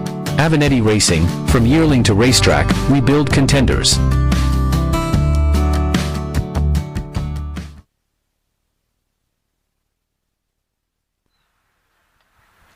All right, back with you as we get ready to go here. Sorry for the confusion, but we've had a lot of things going on here. I've been pretty fortunate the last race. I got the winner of both races. I got the second place finish in the last race. Others out there didn't fare so well as far as that was concerned. Single-digit points for most everybody else. And so I was looking pretty good. Lane, trying to look, he said 316, so he would have just got a box on that. That's all he would have got. And good to hear, no major injuries. Yep, a lot of talk out there. And so let's get... Earlier today, this is the only race of the day that is not restricted to Illinois-bred horses. Let's give you a look at the starting lineup. Purse $1,000. Number 1, She's Hypnotic. That one is Illinois-bred, owned by Brooke and Hallie Bender of Hamilton, Illinois. Kevin Bender, the trainer-driver. Number 2, also Illinois-bred, is Ashley's Little Angel, owned by the Flacco Family Farms of Alexis. Roshan Trigg of Brandon, Mississippi, trained by Roshan Trigg. Kajavian J.J. Carter is in the bike. 3 is Key Ingredient, owned by Donald Laufenberg of Highland, Wisconsin, trained by Terry Leonard. Casey Leonard drives. And number 3, Key Ingredient, is also Illinois-bred. Here's where it changes. When we come to number 4, Minnie Vinnie, that is an Iowa bred, owned by an Iowa bred, Colton Hauser, who's also in the race bike, 20 years of age. Good to have Colton with us here today, and also the trainer, Curtis Carey. Some strong Iowa connections, including the fact Minnie Vinnie is an Iowa bred pacer. And number 5 is Stellar BB, an Indiana bred, owned by Edward Earl Thomas of Pulaski, Mississippi, trained by Roshan Trigg, and the driver, contrary to the program, Demarius Wakefield. They are at the post, and the gate is rolling for race 7. And again, the sponsor of the blanket that goes to the winning horse, our thanks to Wisdom Financial, Mike Wiegand. At the post, gates rolling.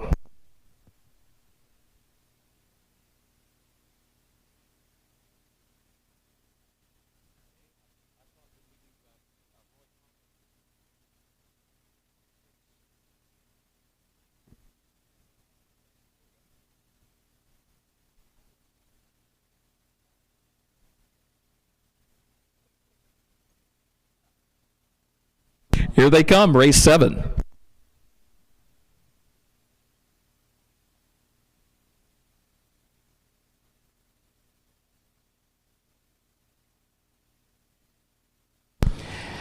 They are often pacing. There goes Minnie Vinny out for the lead with She's Hypnotic showing speed to the inside. These two get into an early speed duel heading down into the first turn on the east end of the course. It is Minnie Vinny from the outside, and She's Hypnotic saving the ground along the inside. They are still stride for stride all the way around the first turn and onto the backstretch they go. Neither one willing to give. Now Minnie Vinny kicks it up a notch and starts to move by, clears with the lead. She's Hypnotic will give way in second position. Stellar BB is racing in third. Ashley's Little Angel is in fourth, and Key Ingredient last of the five as they go on by the quarter-mile mark. Minnie Vinny is the leader, the Iowa bred. 31 for the opening quarter, 31 seconds flat for that opening quarter-mile mark, and it is Minnie Vinny who is the leader after 3/8 of a mile now. She's Hypnotic drafting right in behind the leader in second. Stellar BB is racing in the third position as they come on down toward the half. Ashley's Little Angel is in fourth, and Key Ingredient last of the five. Here comes Stellar BB to the outside, moving from third to second to challenge for the lead. Stellar BB up on the outside, halfway home here in the Wisdom Financial race. Race 7 in your scorecard. 101 and 4 for the first half mile, 101 and 4/5 of a second. A new leader. Challenge and change for the lead on the east end of the track. It is Stellar BB who takes over from Minnie Vinny. There's now a length separating the top two. Everybody among the top four along the inside lane of the racetrack. The only horse to the outside is moving from last, and that is Key Ingredient. There's just over a quarter mile to go, and Stellar BB the leader. It is Stellar BB by a length and a half to Minnie Vinny, second by 3 lengths. Ashley's Little Angel is third. She's Hypnotic gets the shuffle to fourth, and Key Ingredient is fifth. 130 and 3/5 for the 3 quarters. 130 and 3. They turn for home. Here comes Minnie Vinny to the outside, chasing after Stellar BB. So the Indiana bred has the lead. The Iowa bred's coming on from the outside, and then an Illinois bred, Ashley's Little Angel, trying to pick up the leaders in third. Minnie Vinny now tries to poke ahead in front and deep stretch. Stellar BB there to the inside. It is Minnie Vinny to win it by a head on the line. Stellar BB was home second, and then Ashley's Little Angel got third. Time for the mile, 1 minute, 58 and 1/5 seconds. 1:58 and 1. Minnie Vinny, Colton Hauser, the winner, unofficially, race 7.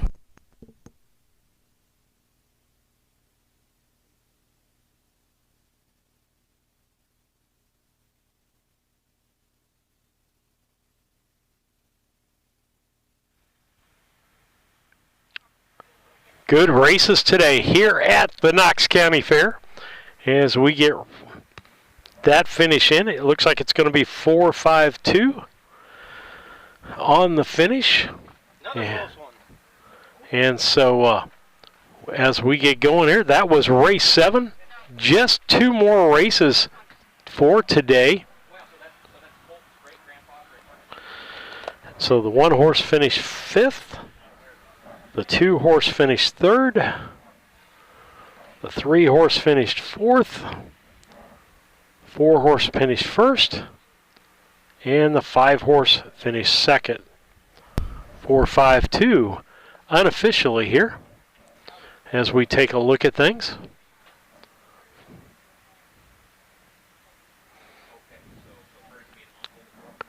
Four, 5, 2. David got 1 point in the box. Curtis Carey, the winning trainer, and his nephew Colton Hauser, they no doubt are racing with heavy hearts here this week at the Knox County Fair. Every year when we would come up and see the Carey family here in the Northern Illinois Colt Circuit, what used to be the NICA circuit, so often we would look across the racetrack and we would see Keith Carey, Dudley was his nickname, known as Dudley to his friends. And each year we would keep tallying his age. He had moved into the triple digits, 100, 101.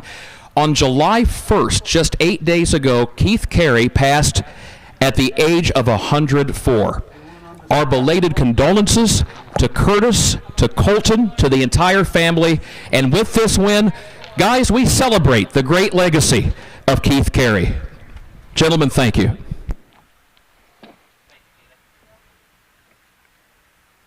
All right, with that, again, we're not as pickers. Mike Paradise has got 1 race. The 3rd race, he got 13 points. He got the first and the Our last thanks once third. again to Mike Wiegand and Wisdom Financial of Galesburg. sponsoring the equine blanket that goes to Minnie Vinnie for that free-for-all pace. And here is the full field rundown. It's official. She's Hypnotic finished 5. Ashley's Lil Angel 3. Key Ingredient was 4th. Minnie Vinnie, the winner, and Stellar BB, the runner-up. They got the quarter in 31 flat. The first half mile in 1:01 and 4. 3/4, 1:30 and 3/5, and the time for the mile, 1 minute 58 and 1/5 seconds. Again, not a track record, but nonetheless, pretty darn good mile, especially when you consider the fact that there was standing water in the turns in the home stretch of this racetrack less than 24 hours ago. It reads down 5:34:12, and again the time for the mile, 1 minute 58 and 1/5 seconds. That gives us 2 sub-2 minute miles today.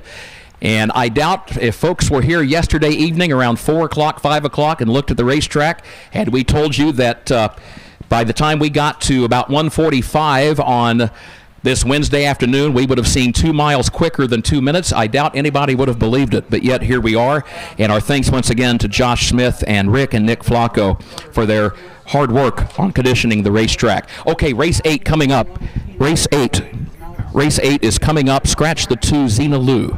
Scratch number 2, Zena Lou, in this 8th race.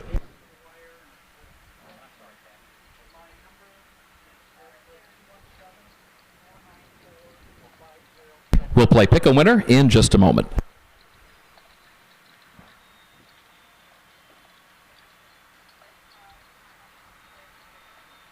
Upcoming 8th race, 3 horses scheduled to go to the post. Purse breakdown for a 3-horse field is 58% to the winner, 28% for the runner-up, 14% to the 3rd place finisher. The Illinois Harness Horsemen's Association is the presenting sponsor of both race 8 and race 9. You can visit them at harnessillinois.com. Okay.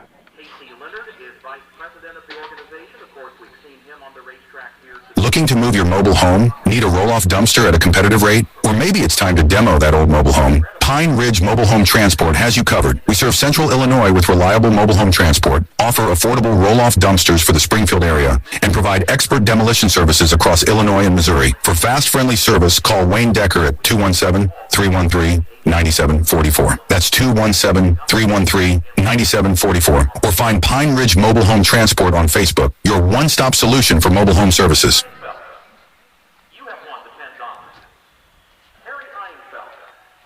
Sorry, folks, I'm having some technical difficulties here. We'll try to help you out, see if we can't get something taken care of here. But did not do well here. I've had a couple of glitches with the computer today.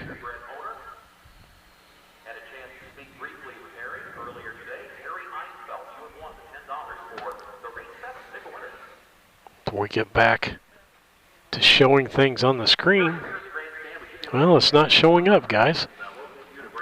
We'll see what we can do here.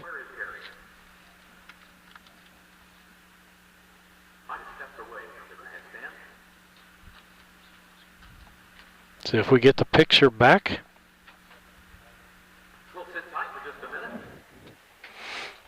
I don't know if something's overheating or what's going on. As we're kind of backed up here, we'll go. Well, I've lost. Oh, I lost camera 1. I've lost our camera. Goodness. Got the camera back.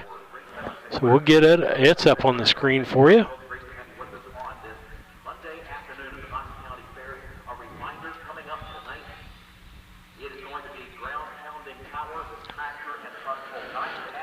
As we try to get things going again here.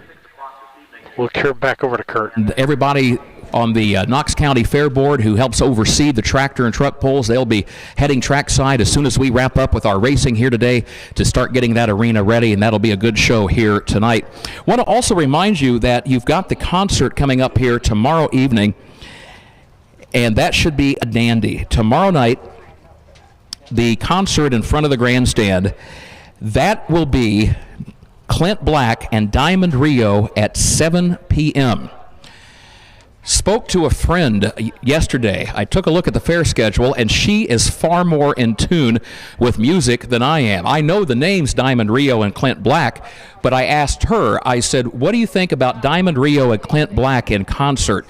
She said, I'll tell you exactly what I think about that. She said, if you go to that concert, you're going to have a blast, because Diamond Rio and Clint Black both have had so many hits, and they have recorded so many songs with which the public is familiar. So many songs that went to the top 10, in some cases number 1.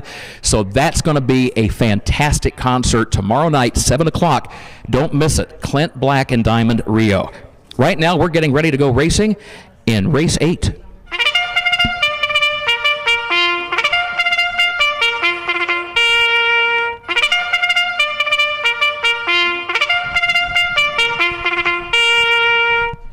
Race 8, the Illinois Harness Horsemen's Association race for trotters age 3 and older. The filly and mare division for a purse of $1,700 at the post gates rolling.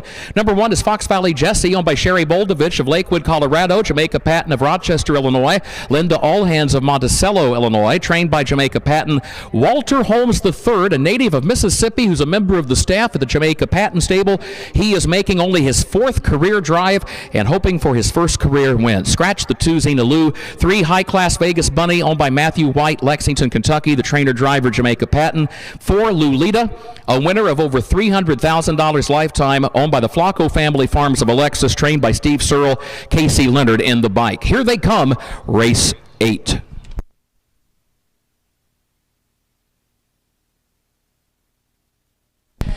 They are off and trotting, and there goes Lulita out for the early lead. Fox Valley Jessie gets away in good order, as does High Class Vegas Bunny, as they move down into the first turn, and Lulita has made the top and gets over along the inside lane, leading it by a length. Lulita leads it by 1 length around the first turn, headed to the back stretch. It is Fox Valley Jessie in the second position by a length, and High Class Vegas Bunny is racing in third. These 3 go nose to tail up the back straightaway here at the Knox County Fair, approaching the quarter-mile mark. It is Lulita who shows the way. 25-time winner in her career, earnings over $300,000. Lulita is the leader. 32-2 for the opening quarter, 32 2/5 of a second. Fox Valley Jessie rates right behind the leader in the second position, and High Class Vegas Bunny is a close third as they work their way around the west end of the course and come down toward the half-mile mark in front of the stands. It is still Lulita. Lulita with the lead, on top a length and a half here for Casey Leonard, and is followed by Fox Valley Jessie, with High Class Vegas Bunny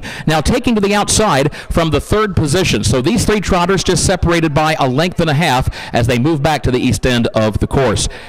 103-2 for the first half mile, 103-2. Here comes High Class Vegas Bunny moving up to the outside of Lulita. Now Lulita is toward the inside, still leads it by a neck. High Class Vegas Bunny is second on the outside by a length and a half, and Fox Valley Jessie is now in third. They're at the midpoint of the backstretch. Casey Leonard looking for his 3rd win on the day, and trainer Steve Searle looking for his 3rd win on the day, and the owner, Flacco Family Farms, looking for a 3rd win on the day. Lulita is trying to do that for all of those connections, and she leads it by a half length around the final turn.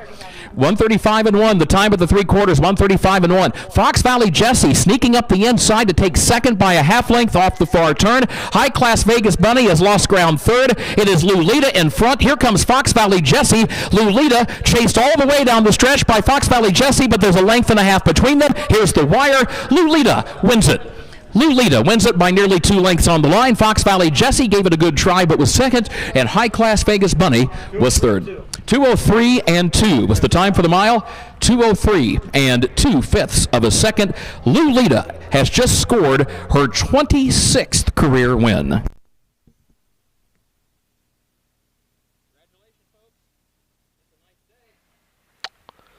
All right, almost finished with racing today. We'll get those in for you. The 2 was scratched in that race, and I'm sorry that I had trouble with some graphics, but we've got that taken care of out here. And so as we look at the finish here, the 1 finished second, 2 was a scratch, 3 finished third, and the 4-horse finishes first. 4-1-3 on that. We'll wait for Kurt to make that official. as we are unofficial on that. So a lot happening here with this 8th race, so let's sort through it. First of all, 3 wins today for driver Casey Leonard, 3 wins today for trainer Steve Searle, 3 wins today for the Flacco family farms, both as owner and as breeder, and 3 winners today sired by Lou's Legacy. How about a hand for the winner of race 8, Lulita? And with 3 wins today, that man in the ball cap walking up behind this horse, trainer Steve Searle, 998 career wins as a trainer in this great sport of harness racing, so he edges ever closer to that magic milestone of 1,000 wins. He is just 2 wins away now from that plateau. There's the IHHA blanket, blue with white lettering and trim, being draped atop Lulita. This winning 7-year-old mare, how about that? We have seen some really veteran war horses here today. Minnie Vinnie in race 7, a winner of well over $250,000, and now Lulita, a winner of well over $300,000. This is only the 2nd time in her career, by the way, that Lulita has ever raced at a county fair. All of her other wins have come at the pari-mutuels or at the state fairs. She is now 2 for 2 in her county fair career. Lulita, Casey Leonard with that driving triple. Yeah, we talked to Steve Searle earlier today and said we were looking back through the records, and the only other time we could find Lulita racing at a county fair was in 2021 when she won the Downstate Classic at the Effingham County Fair at Altamont. And Steve nodded his head. He said, yep. He said, that's the only other time she's been in those battles on the big 1-mile tracks up and down the state of Illinois at Hawthorne and Springfield and DuQuoin and so forth. So fun to see Lulita back out here at a county fair for the first time in some 4 years.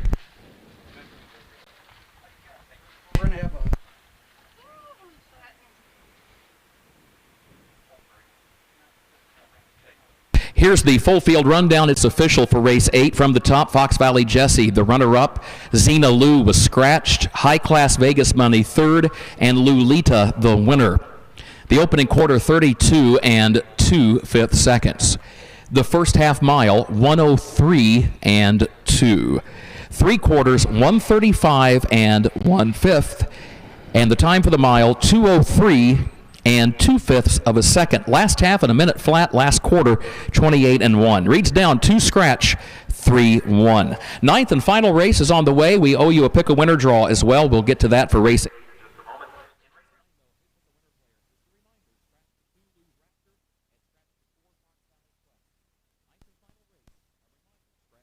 Looking to move your mobile home? Need a roll-off dumpster at a competitive rate? Or maybe it's time to demo that old mobile home? Pine Ridge Mobile Home Transport has you covered. We serve Central Illinois with reliable mobile home transport, offer affordable roll-off dumpsters for the Springfield area, and provide expert demolition services across Illinois and Missouri. For fast, friendly service, call Wayne Decker at 217-313-9744. That's 217-313-9744. Or find Pine Ridge Mobile Home Transport on Facebook, your one-stop solution for mobile home services.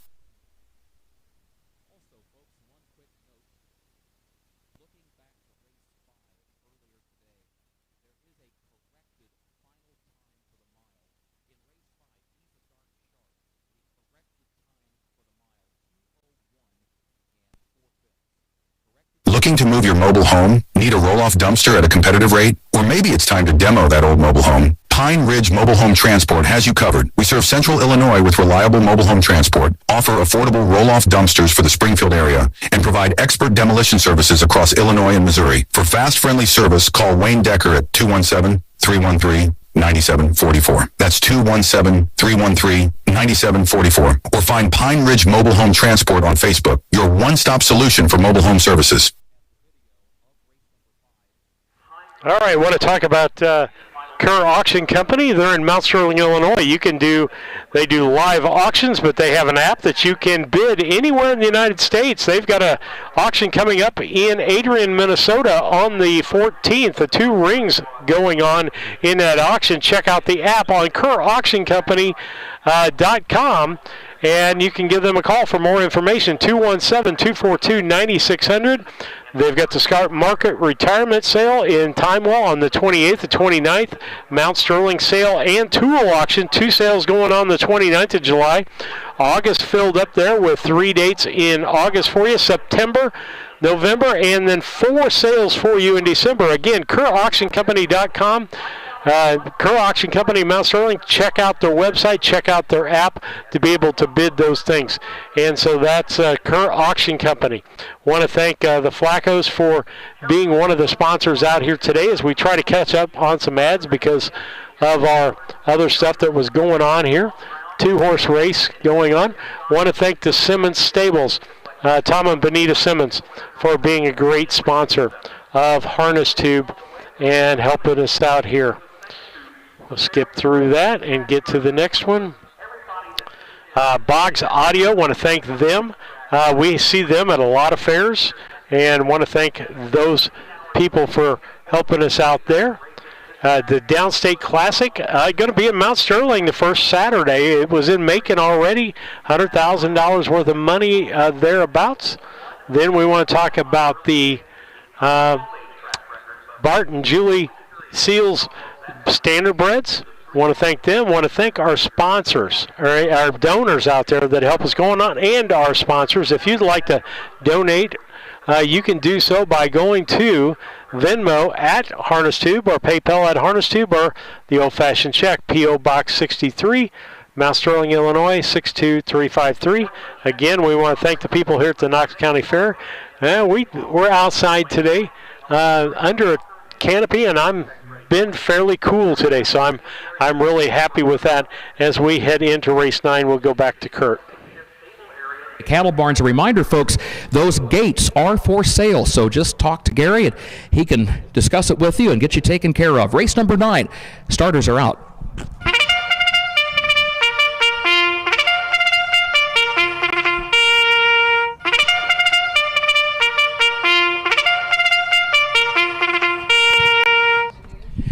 The 9th and final race, the Horse and Gelding Division of the Illinois Harness Horsemen's Association event for Illinois-bred trotters age 3 and up.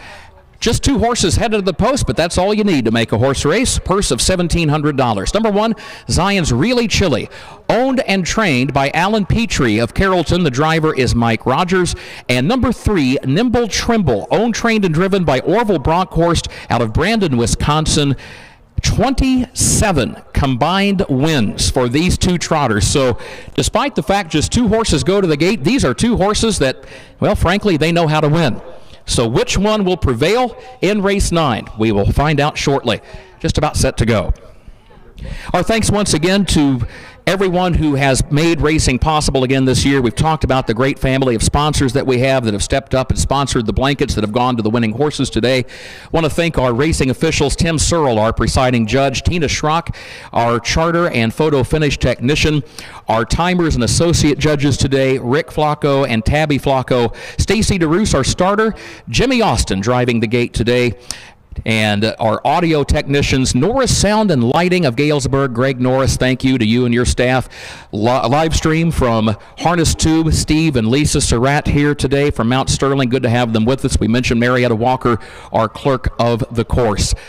And you, the racing fans, thank you. And to you, the Fair Board, thank you for keeping racing as part of the great Knox County Fair. 174 years that this fair has been taking place. That is remarkable, and it doesn't happen without a lot of hard work from a lot of people, including making this day of racing possible. Our track crew, one more time, Josh Smith, Rick Flacco, Nick Flacco. Guys, well done. Thanks also to the ambulance crew that's been on site here today because we can't race unless they are present. Ready to go. 9th and final race. Sit tight, folks. We've got the pick a winner draw for race 9. We still want to get that $10 to Mr. Einfeld from race 7. Here they come, our 9th and final race.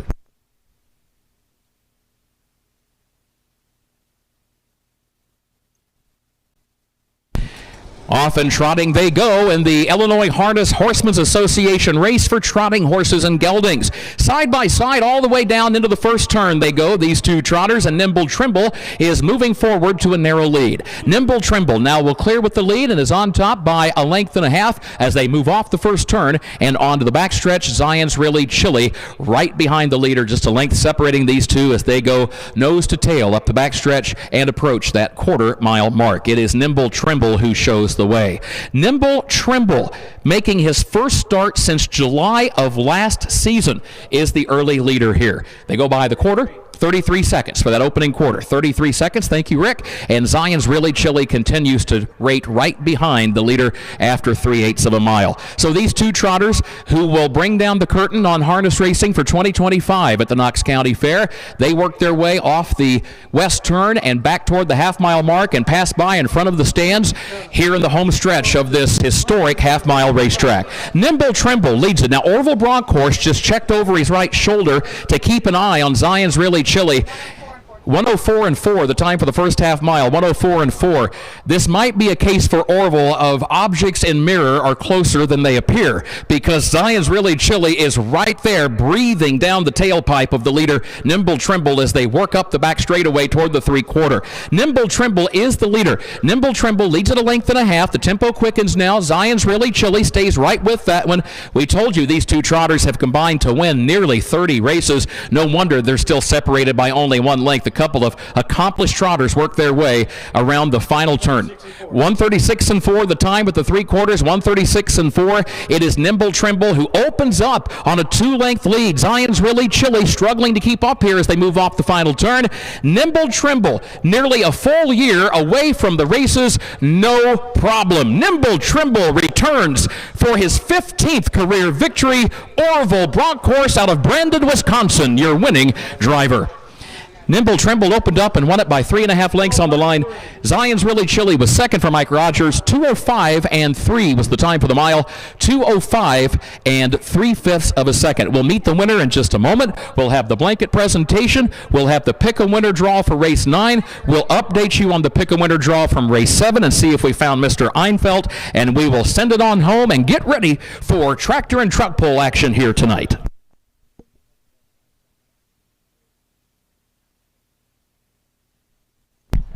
By the way, broken equipment in that 9th race for number 1, Zion's Really Chilly, flat tire on the race bike. So we wanted to make note of that. That will be noted on the official chart from the race. Number 1, Zion's Really Chilly, broken equipment in the form of a flat tire on the sulky.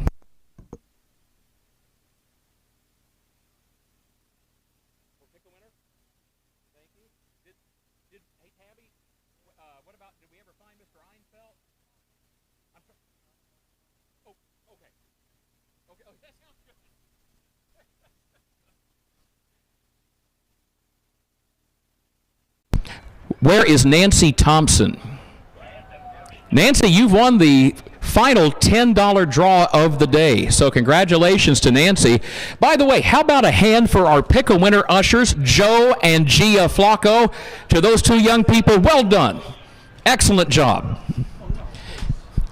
And I think what we might do, my thought is, we never could find Mr. Einfeld. So that $10 from race 7, I say we just split it between our ushers, Joe and Gia, because they have hustled up and down those steps all day. How about that? Let's just do that. Congratulations.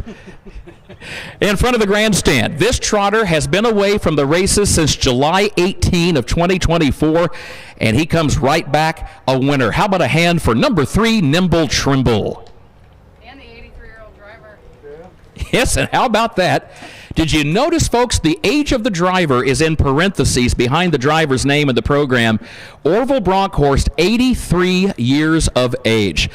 And still out there and still racing, and you know what? Still winning races. Out of Brandon, Wisconsin, Mr. Bronkhorst, congratulations.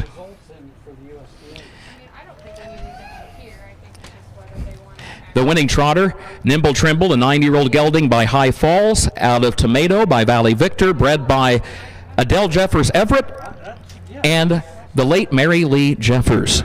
Isn't that something? We saw a 20-year-old driver Out of Iowa, win race 7 today, Colton Hauser, and we close with a driver 83 years of age out of Wisconsin in Mr. Orville Bronkhorst. One of the great things about harness racing, the wide age range of the competitors as far as those drivers are concerned, and congratulations one and all. So Nancy Thompson got that final $10 pick-a-winner draw, the full field rundown. For that 9th race, Zion's Really Chilly was the runner-up. Lou's Raptor was scratched. Nimble Trimble, the winner, and Fox Valley Quest was scratched. Opening quarter was 33 flat. The first half mile, 104 and 4. 3 quarters, 136 and 4. And the time for the mile, 205 and 3/5. Reach down, 2 scratch, 1 scratch. We thank you for being with us here today, folks. It's been a fun. We thank you for being on Harness Tube today. The final, nobody did really well today. David got in double figures once. I got in double figures 3 times. Lisa not in double figures at all. Our guest, Mike Paradise, he got in double figures twice, but scoring finished like this: 54 for me today, Mike Paradise 50, David Brink 38, Lisa 32. Our overall between the 3 of us, David leads with 12:24. I'm behind 11:38, so I made a little gain up today. And Lisa at 10:79, so 1,079 for Lisa. For Harness Tube, we want to let you know we will be on the air. Let's see, I'm going to give you a picture and a picture before I go away from that so you can see that. And then I'm going to go to the side-by-side so that you can see races coming up. Again, we will be at Farmer City next Monday at 5:30. Thank you for that. I'm sorry I didn't get to any of the comments out here, as we'll see if anything. Flat tire, yep. And so want to thank all of our people out there. Want to thank that.